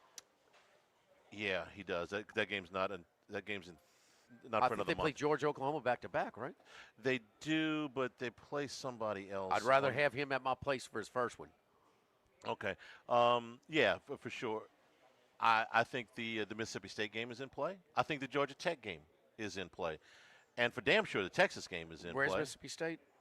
Mississippi State is at the beginning of November. No, where? Oh, it's at Mississippi State. Yeah, I think yeah. So you got like 4 or 5 games that are in play for Georgia, and usually you can write in 10. Ole Miss will be favored in every game but the 2 back-to-back at Athens in Oklahoma, 18th and 25th of October. So they go to Athens first. So Georgia had that's his first true road start? Oh, it will be his first true road start. First okay. true road start? So he got 3 He didn't home start games? against Kentucky. No, that's right. He came in the game late. He did not start that game. Last one before we take a break. Auburn and Texas A&M. This game had some similarities, I thought, to the LSU Ole Miss game because Ole Miss dominated the yardstick and honestly should have won the game by more than they did. But the penalties killed them and the turnovers killed them. A&M outgained Auburn 414 to 177 and only won this game by 6 points because they had 13 penalties for 120 yards and a turnover. A&M was in complete control of this game, more than double the first downs, and did not allow a 3rd or 4th down conversion, which in a Southeastern Conference game is saying something. And they still only won the game by 6 points. Had scoop and score for Auburn. This time it wasn't reversed. But, I mean, want to talk about a defense that's doing everything they can to hang on there, but you could just go wear down. 0 for 13. Now, this is throwing 2 fourth Hugh downs, too. Freeze's. You mean, tell me. I mean, really, when we talked about it, really, Auburn's going to go get Jackson Arnold instead of Darian Mensah? We had that discussion a number of times. We both would have taken Mensah 11 times out of 10. Arnold's a very limited quarterback, in my opinion. He's got some ability, but he's limited. He's got, he's a tease. He doesn't know how to play the position. His instincts are not there. Of course. You're holding the ball too long, and it's just it ain't. He's holding it. He's inaccurate, and we're talking about the first game. Him and the staff trusted his legs way more, and he can run some, but he's not just he's got to be able to throw the ball at some point, So his arm is fine. I bet he's kind of the guy. I bet his highlight film was off the charts because he could do some. Of course, yeah. But consistently when the rosters, or maybe he had a better supporting cast than their opponents or whatever in high school. But he's a T. He's one of them T's, and he's got a chance to develop. But when he's just giving up on routes and he's holding the ball and won't because he's scared to let it go, you're not going to develop. You're not going to develop. Don't forget our friends over at Dana Brown at the law offices of O.C. Brown, your law firm for a lifetime, 343-1111 and ocbrown.com. Doing some contract work, some will work, some all that stuff, some succession work, all the stuff you do when you lose your loved one. So anyway, just another example of something that I need done legal, some legal assistance at a different stage of my life. So I called my buddy over at the Dana Brown at the law offices of O.C. Brown, and they're processing it for me right now, so we can move on with some of the stuff you have to do when you lose your loved ones. It's not a fun time, but you always you don't want to get into this, handle some of the things that you're not sure about. That's why I call our buddies Dana Brown. Got in a car accident, man. That's never fun, but he's going to make it. Try and absorb as much of the pain as possible. Give my man a call, 343-1111, or go to his website at ocbrown.com. Dana Brown at the law offices of O.C. Brown, your law firm for a lifetime, 343-1111. Live at Chris's Specialty Foods, live at lunch, 104.5 ESPN Baton Rouge.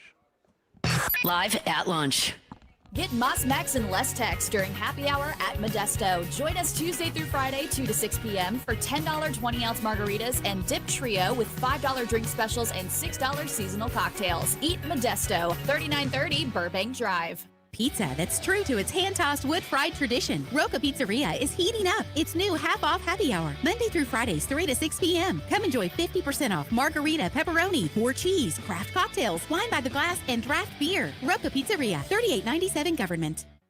Get the 104.5 ESPN Baton Rouge mobile app powered by Bayou Ford and tap the microphone icon to send us your thoughts in an audio message. Your message could be played on air. Find our app in the Apple or Google Play Store. For direct links, visit 1045ESPN.com.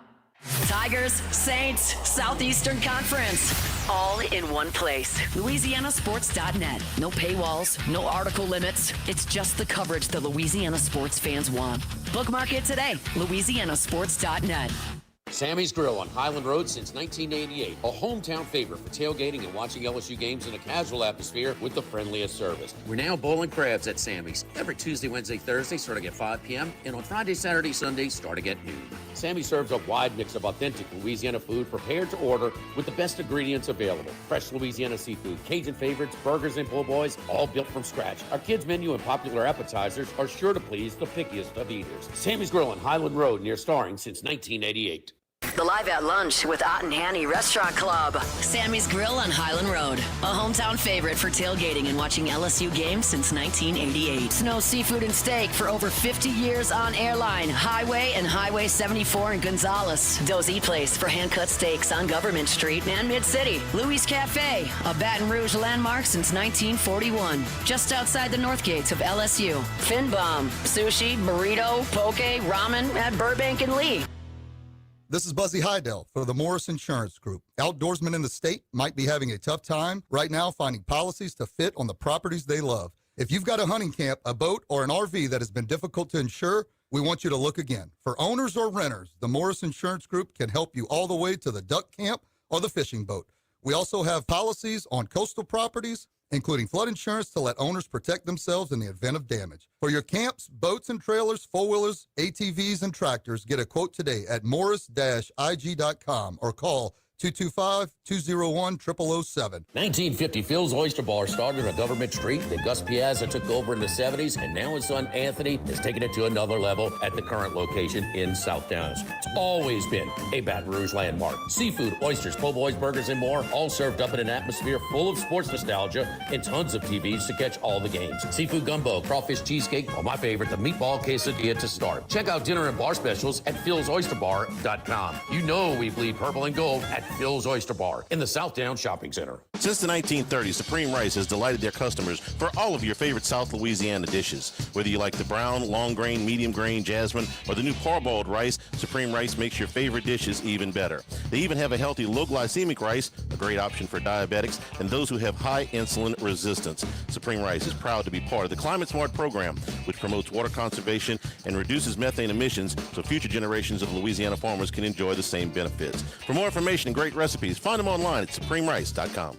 Tigers, Saints, Southeastern Conference. All in one place. LouisianaSports.net. No paywalls, no article limits. It's just the coverage the Louisiana sports fans want. Bookmark it today. LouisianaSports.net. All college football, all year long. The Chuck Oliver Show. Weeknights at 6 on 104.5 ESPN, Baton Rouge.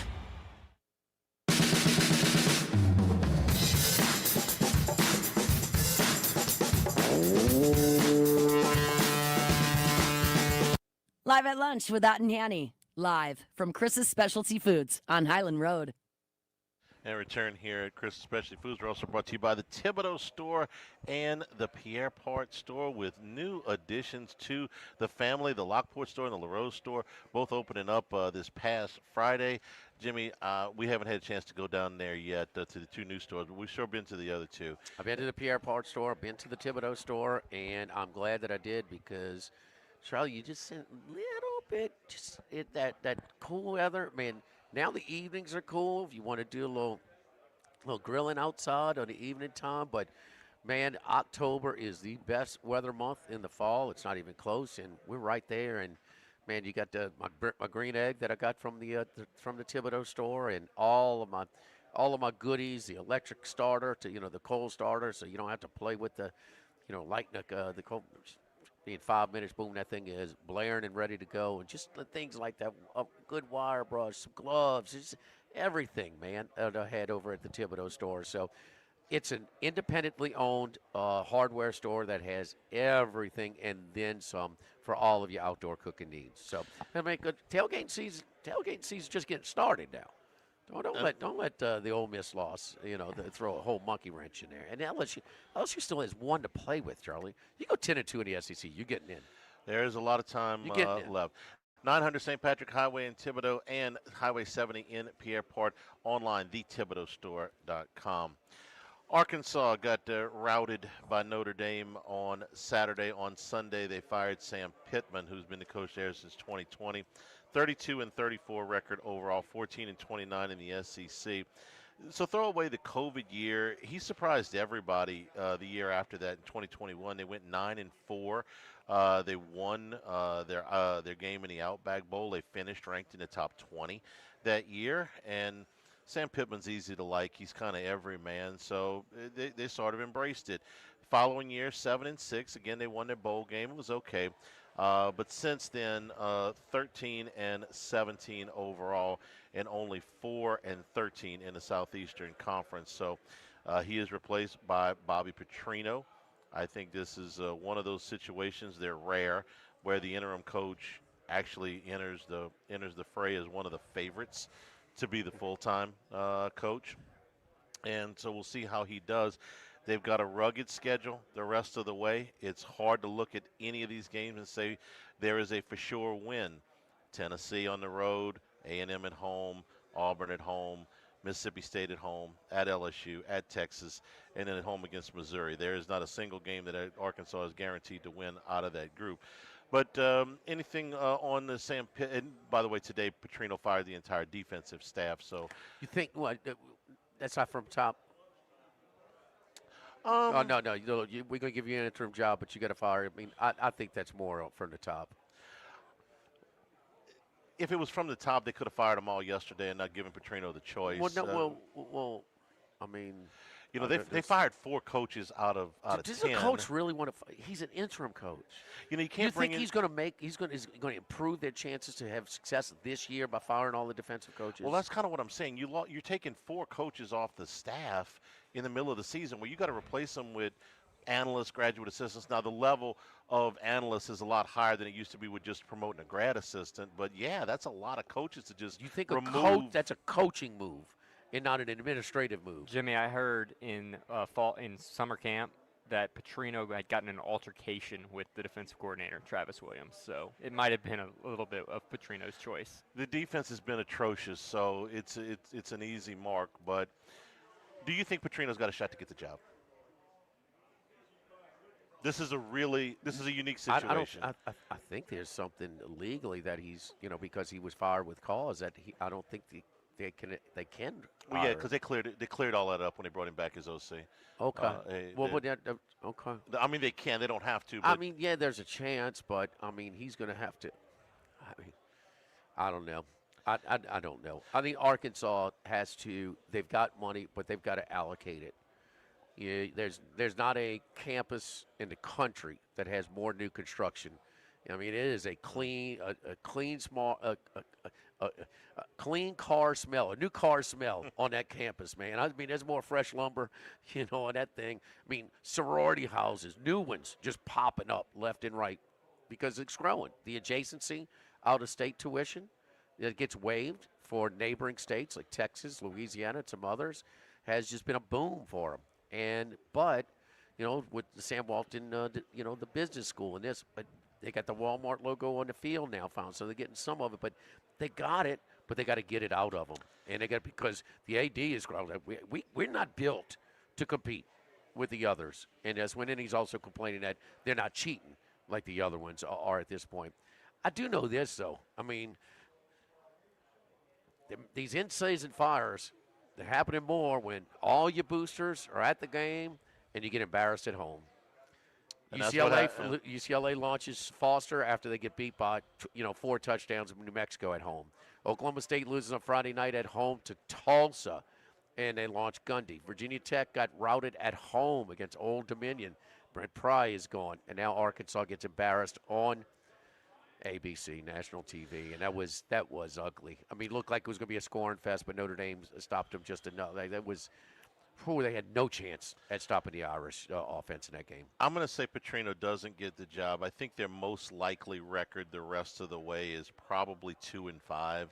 I'll give them 2 of these games, but the schedule is so hard. That leaves you probably 4-8 for the season.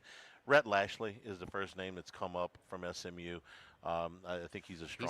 He's got more player budget at SMU. Why is he going to leave? Southeastern Conference, baby. Okay. I don't know. I mean, you want to leave for more money? Would they pay him more money? If SMU's got a chance to match, they're at least doing that. Okay, so I'm going to go back to my original answer. Some guys just want to coach in the SEC because it's the SEC. Well, it's his alma mater, too. I mean, that's I get it, but Jimmy makes a point. If your money and your budget, you're in a power conference now at SMU. So this is not a move. It's not as good of a power conference, but that's a power conference. Do you want to coach in the SEC? An offshore book has odds on the next Arkansas coach. He is the favorite at 3-1. 7th choice is Bobby Petrino at 9-1. You've also got some names: Ryan Silverfield over at Memphis, John Summerall, no surprise, at Tulane, G.J. Kinney at Texas State, and then Gus Malzahn, Mike Gundy, and John Gruden among the other names. Gus Malzahn's one of those guys. I just feel like his name should have been the Arkansas coach, years ago, right? I thought so. He was at Arkansas State, wasn't he? Yeah, he was at Arkansas State. He's an Arkansas guy. Yeah, at high school. The Mitch Mustaine team. Yes, Bentonville. Yeah. One of the more impressive wins of the weekend to me, Jimmy, was Indiana going into Iowa and beating the Hawkeyes. They're coming off of the biggest win in program history, probably, against Illinois. They're going into Iowa where it is just like going to the dentist to try to go and play and pull a win out of there. And they get the first drive. They go right down the field, 7-0. Like, wow, that's good. And then Iowa did what Iowa does. They get the game down in the mud. They slow everything down. And then it's just like pulling teeth to beat them. And they did. They ended up beating them by 1 score. And Fernando Mendoza, I'll spare you the singing, with a reasonable day. The stars will bright. I think that this is an impressive win, given its spot on the schedule and its the geographical spot. Going on the road after a huge win to beat a team that's very hard to beat. Iowa's nothing special. They're damn hard to beat in that stadium. I thought that was a really nice win. I don't think there's any doubt. You want to talk about sticking in the mud, shorten the game. We talked about LSU not having a whole lot of snaps, huh? I mean, this is We're going to slow a game. We're going to reduce the amount of possessions. It's 10-10 at a half. It's 10-10 at the end of the third quarter. Indiana, I'm sorry, what's the name? The 69 snaps for the Iowa Hawkeyes and 52 for the, I'm sorry, no, 62. 62. That's 62. Still a low total. Yeah. So, I mean, it was a low possession game. And, I mean, it's just adding up. Yeah, Iowa's going to win at the end, and they didn't. I mean, you can't, there's never been that emotion on a field in Indiana than beating a top 10 team by 53 on primetime network television. Yeah. I mean, never. It's a field rush fade if there ever was oh one. My God, even if they didn't rush the steroids. field. I don't know if they rushed the field or not. And you go against this team who's going to grow the grass high, and I mean, and they're going to get in the mud. I mean, they win 9 games every year. Yes, and Indiana won it. Yeah. And why'd they win it? Because your guy had a possession at the end. He had a possession at the end, and Fernando put him on his back. Bookend touchdowns at the beginning and at the end for Indiana. Yeah. One more overtime game. Tennessee had to tie it late in Starkville. Mississippi State went in a surprising 4-0. Tennessee, they had blown out UAB the week before, but they're still smarting from that loss to Georgia 2 weeks ago. And it's all they can do to go down there and win that game in overtime. And Aguilar, another big day, 335 yards in the air. He's good. He's good. This was his first SEC road start, although he had some road starts, with Appalachian State, but not in Mississippi State's not the most imposing place to play, but it's a tough venue, man. And there's some excitement, in Starkville right now. I think Mississippi State is now, are they 5-0 against the spread? So, I mean, they're taking care of business, man. And Chapin gives them a chance. It was a shootout. The Evangel product. He's healthy this year, and give Levy credit because there was very, very little confidence.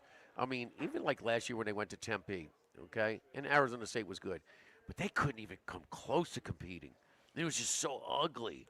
I mean, they just they just have no speed, no defense, nothing, and they're just better. They're better this year. They don't have, like one Mississippi State supporter told me, said, man, we don't have the LSU, maybe Georgia, Alabama budget, but we got some. We got some NIL budget, and so I didn't get a chance to watch this except for the overtime the other night, but I went and watched the extended highlights this morning. And I mashed it up against the box score. The most surprising thing to me about this game, Mississippi State ran the football right at them to the tune of 200 yards, and I didn't expect that. Chapin had a nice day, but they ran the crap out of the football. Well, running game is a quarterback's best friend. Yeah. And but Chapin he's been around. Yeah, he's not a first year guy. He's not a first. Well, it helps too when you get a run. If LSU run the ball, trust me, your boy Nussmeier would look a little bit better. This is a little bit what I'm talking about, though. They ran the ball for 198 yards, 3.5 a carry. Sometimes you got to keep after it a little bit, even if you don't have some success early, and State did. They almost pulled the upset. We're brought to you by Total Maintenance, AC and heating, generators, electricity, plumbing, your one-stop sales and service shop for all of these needs. Since 1980, their slogan has been service today, every day. So nobody ever has to go to sleep hot. They have full-service offices in New Orleans and Baton Rouge. They're an authorized dealer for Carrier, American, Standard, Daikin, and Rheem AC units, Generac and Cummings generators for all your electrical and plumbing needs as well. In Baton Rouge, 481-1000. In New Orleans, 841-3300. Service today, every day at Total Maintenance. Live at Chris's Specialty Foods, live at lunch, 104.5 ESPN Baton Rouge. Live at lunch. The Grand Bayou Casino, conveniently located off I-10 at exit 139 in Gross-Ted, offers the latest video poker machines 24 hours a day, 7 days a week. Got a great staff at the Grand Bayou Casino. Our inviting staff will greet you with complimentary coffee and sodas as you enjoy listening to the curated tunes in our comfortable seating. Make the trip to Grand Bayou Casino, where players are welcome. The Grand Bayou Casino, I-10 at the Gross-Ted exit. If you or someone you know has a gambling problem, call 1-877-770-STOP. The Grand Bayou Casino.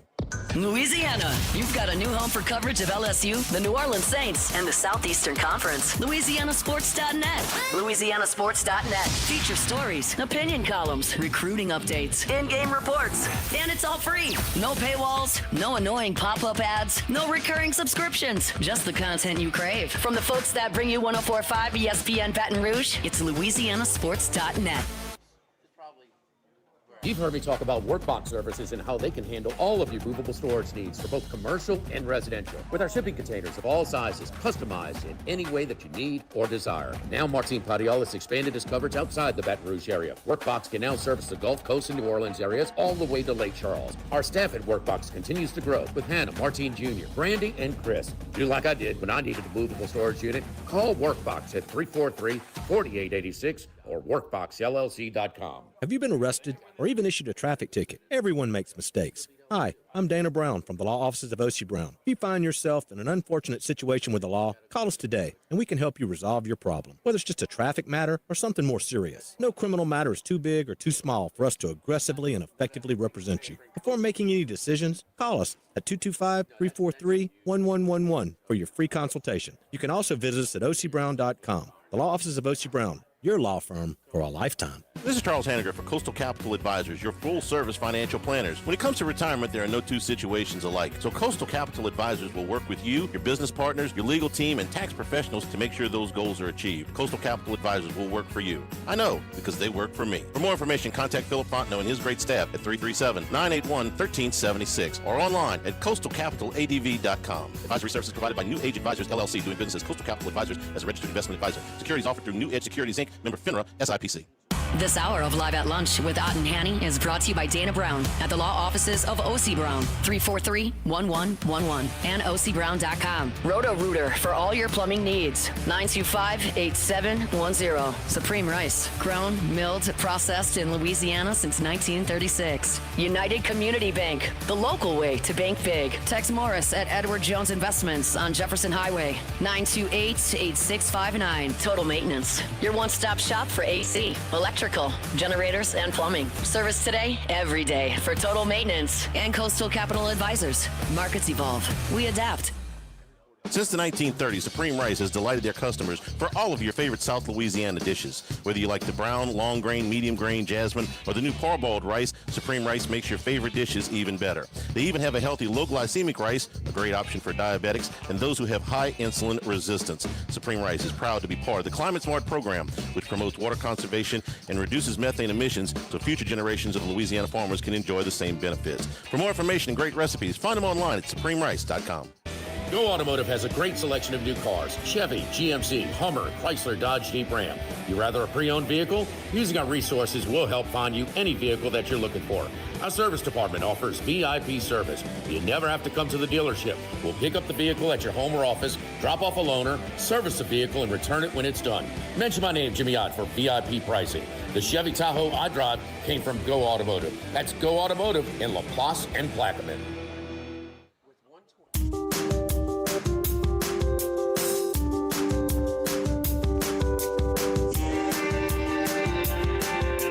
Live at Lunch with Ott and Hanny. Live from Chris's Specialty Foods on Highland Road. Charlie, before you get to it, we got to clarify, too. The Indiana game, I mean, it was going to overtime. I mean, it's 3rd and 10 with a minute and a half to go at midfield. 3rd and 10. The stars so bright. And he rips it to Surratt for 49-yard touchdown pass, which is a minute and a half to go. Not the kind of play you expect Iowa to give up at home. Fernando apologized. He went Lane Kiffin. Said if you had the opening line, which was 6.5, apologized by taking a safety. They took the safety late. Yeah. God, you had to bring that game up, that Florida-Atlantic game on Friday night. Jumped off the sofa. Are you kidding me, Lane Kiffin? Yeah, Captain Troll. All right, you and I, yesterday, Football Sunday, we were down at Caesars in New Orleans in the sports book. We watched all of the games, but Buffalo and the Saints, which was a very popular pick on the Survivors, mine as well. The biggest did favorite not come without stress. The biggest favorite in the NFL this year. May even be that way at the end of the year, over 2 touchdowns. But this was a struggle. Buffalo got 2 quick touchdowns, and then the Saints kind of settled in, or Buffalo got sloppy. Take your pick. But New Orleans was live. At one point in the 3rd quarter, we looked at each other as like, do they have a chance to get in there and steal this thing? Starting the 4th quarter, it's 21-16 Buffalo. and they give the ball up on downs. And the Saints, have the ball at that point, only down 4 points, and they got all the way inside the Buffalo 15-yard line.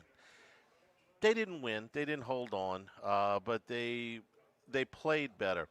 Now, look, I'm not going to tell you that Buffalo was at peak performance for this game, and their defense is suspect.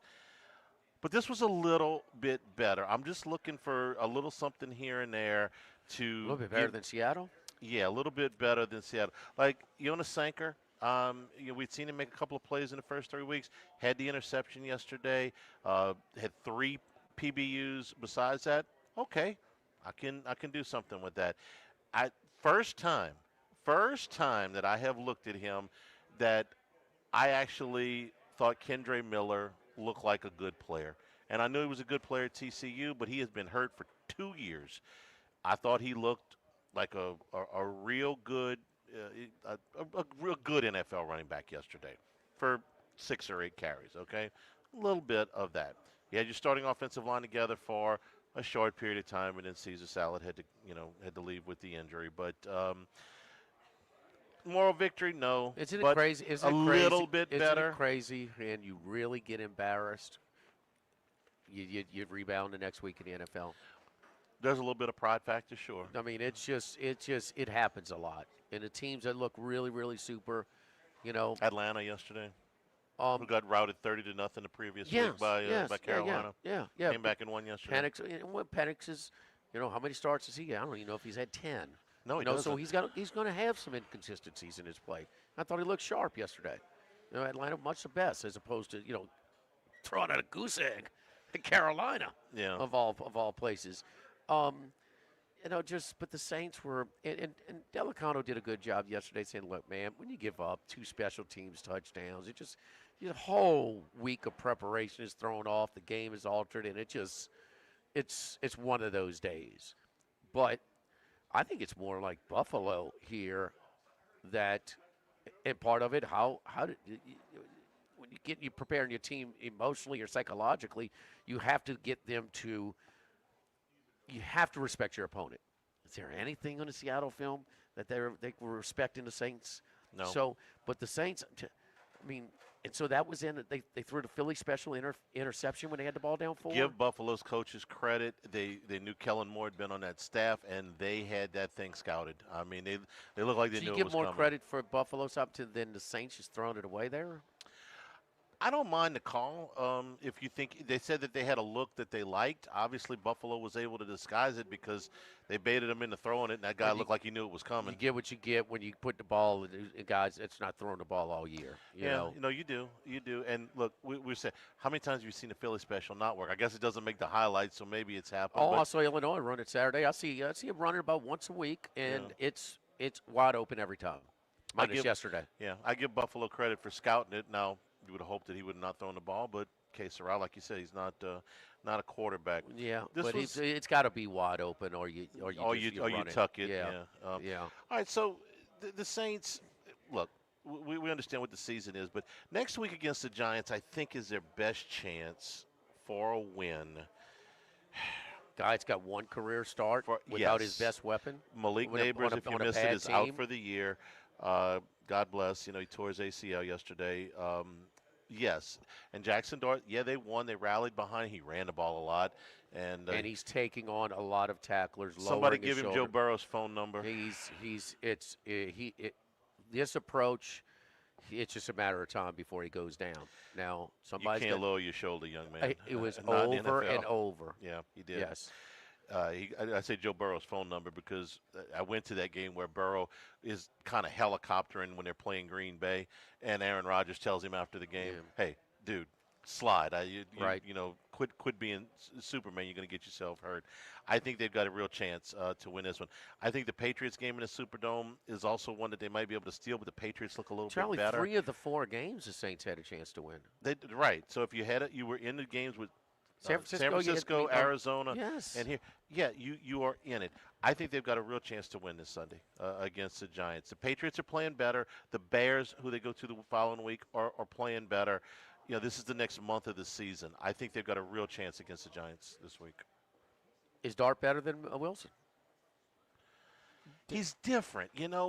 Wilson can't run anymore at this point in his career, and his intermediate ball, he can still throw the deep ball, but oh gosh. The line when they made the switch last week, it did not budge a second. Yeah, they're just different. They're different. I've seen enough of Wilson. Yeah, he's not going to get any better. This is going to be the fourth team that gave up on him. Right. Yeah, so in like a 5-year span.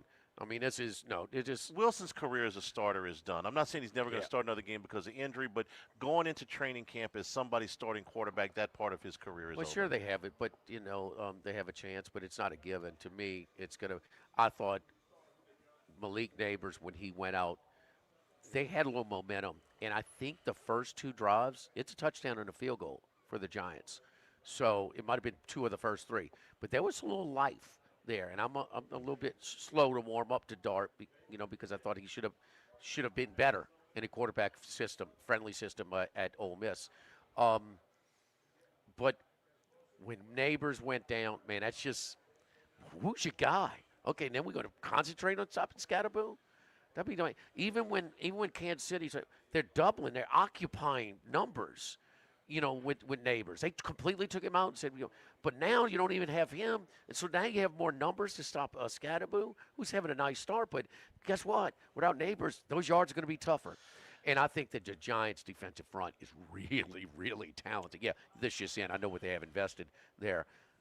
To me, under. I mean, this thing, where are the points coming from? Well, and what else happened in this game is Joe Alt left with a high ankle sprain. He was replaced by already your other tackles out. Rashawn Slater's out for the year. Alt, who is fantastic, goes out with the high ankle sprain. He's replaced by a familiar name here, Austin Deculus, former LSU Tiger. 36 snaps yesterday, 6 quarterback pressures, which was the most allowed by any tackle in the league yesterday.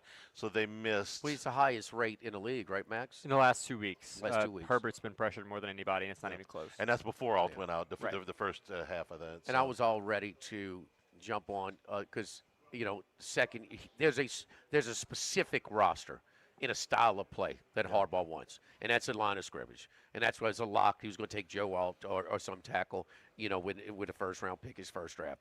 And then now they're going to take that next step. And, well, Slater goes down. He's, season-ending injury in preseason, and now Alt's getting banged up. I mean, sorry. I mean, Baltimore just didn't have a terrible roster. They're littered with injuries. Yeah. Littered. They couldn't even compete yesterday. They had a really tough time. I mean, they go up 7-0, and that it's like 30-7. I mean, they couldn't. A Baltimore Ravens team can't even compete. Well, I mean, injuries are a big part of it. No, and that's what. And Lamar left the game yesterday. And the Chargers roster, it's going to be better. It should be better this year with there were no injuries. But I mean, when you take away the 2 tackles are probably more important to Jim Harbaugh and his system than any other system. And now they're both down, and Herbert's. He's once again a little bit of an excuse making, but also circumstantial as well. I mean, he's getting pressured every time. Good luck, man. Well, let's see what Spencer Rattler does with it. I think the Saints have got a great chance. It's going to be one on Rattler, win or loss, because he's going to make some mistakes and lose the game, or he's going to make some plays. But I think he's not afraid at this stage of his career. I think Dart might be a little bit more protective. Dart's first true road start, I already bet it yesterday at +2.5. It's down to 1.5. But for what it's worth, I just have one question. Rattler now 0-10 as a starter. But my question would be, Derek Carr is a starter this year. What's their record? To me, it's still 0-4, but I think Rattler's been fine. They might maybe have won 1-3. They might have won one of the first 2. He's missed a couple. He's missed a couple big throws. A touchdown yesterday. They wouldn't have run either one. They wouldn't have won either one of the road games.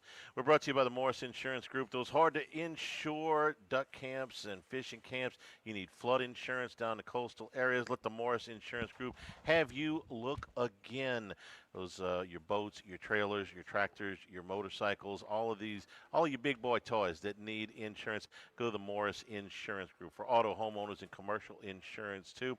Talk to my man Buzzy Hydell, 225-201-0007, or you can go online and get a quote, morris-ig.com. The Morris Insurance Group, look again. Take a break and be back here to wrap things up at Chris's Specialty Foods on Highland Road across from Rufino's 104.5 ESPN Baton Rouge. Live at lunch. with all of the financial headlines.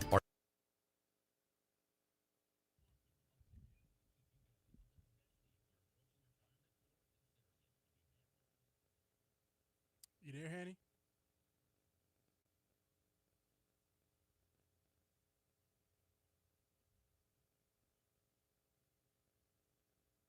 Hello?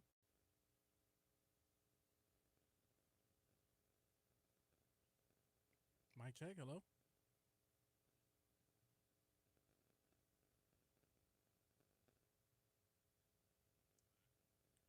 All right. So, no, I turned the volume down for a second.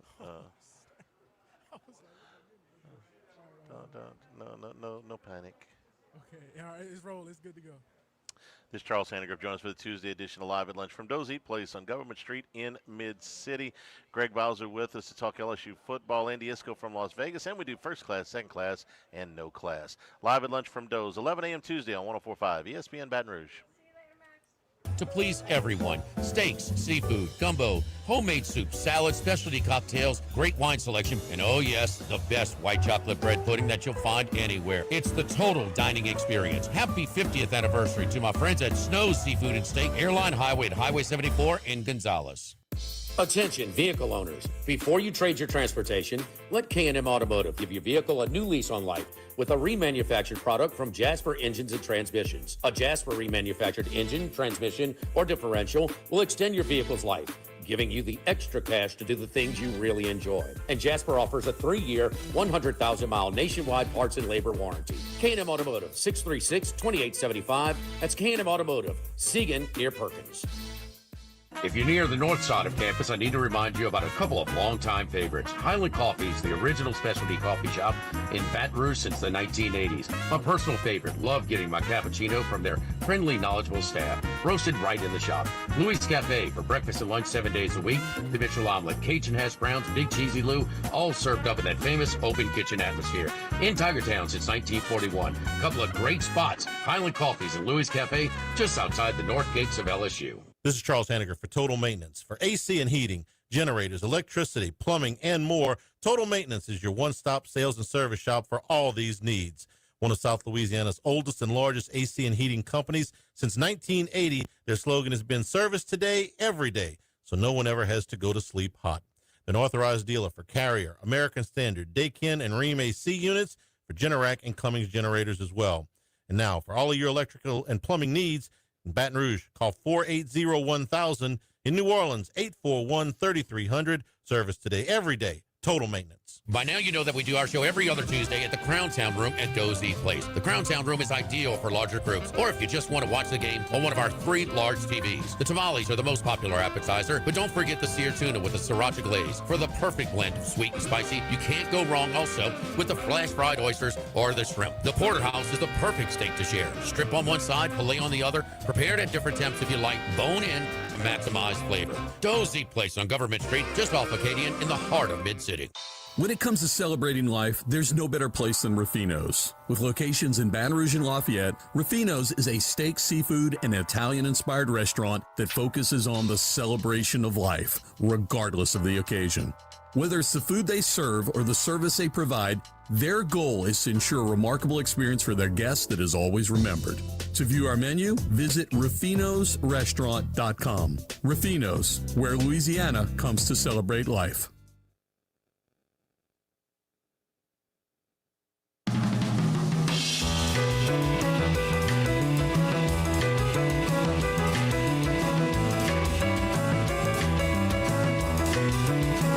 Live at Lunch with Ott and Hanny. Live from Chris's Specialty Foods on Highland Road.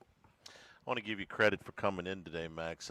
With the Ryder Cup going the way it was, man, I wasn't sure if you were going to have to take a sick day or something. You called us and told us on Saturday they got to be within 2 points to have any chance. So they were down 7 going into Sunday and actually made a little run at it. They did. I'll give them credit. They fought a little bit, but yeah, overall just a disaster. It maybe covers up for just how bad it was. Misleading score when all was said and done, 15-13. They did have a bit of a chance, so at least it was encouraging. I think they got to as high as like plus 500 to win the cup, which was completely unexpected. But nevertheless, it's just It was a failure on behalf of Keegan Bradley, but give him credit. At the very least, he acknowledged that he set up the course incorrectly. And for that reason, I would almost say he was a better captain than Zach Johnson, because Zach Johnson didn't have to worry about course setup when he was on the road. And he messed that part up. He made it way too easy, and it became a putting contest, which the Euros dominated. His pairings of English and Morikawa took, from what I read, the most heat. There was Data Golf did a study basically on all the foursomes pairings, ranked them 1 to 32, 1 to 132, all the possibilities of what they had. They had that one dead last as the worst one you could make. He's got to have, and he put it out twice. He's got to have that access to that data. He does. What's his reasoning? My rationale is he went off a lot of priors, like past, Ryder Cups. It was one of the things he referenced why he cut the rough down. He said, well, in the past that's worked for us. Well, 7 years ago was a totally different game. The U.S. had much more long hitters than the Euros had when they had like Ian Poulter and some of the short knockers that the Europeans had. If he's using 7 years ago to judge what you should do now, that's where he messed up. The analytics would look at it and say, actually, these are pretty even teams in terms of how they play. And I think ultimately he was going off a feel. He just thought they fit together well. They were switching who went off on odd number holes versus even number holes, which should have been figured out. The Euros do a great job of this. All that's figured out for them already. They just have to show up and play. But they're just kind of going off of feel still for whatever reason. Also felt like Europe didn't miss a putt for 2 days. If you are down in Gretna this weekend, check out the booth over at Chris's Specialty Foods. Of course, we'll be down there for the big Gretna Festival all weekend long. And, of course, get all your stuff to throw on your grill or in the oven. I mean, beef, pork, seasonal, wild game, seafood, sides, gumbos, sausages, boudin, all at Chris's Specialty Foods here on Highland, right across from Rufino's. Stay tuned for Hunt Palmer on 104.5 ESPN Baton Rouge. Live at lunch.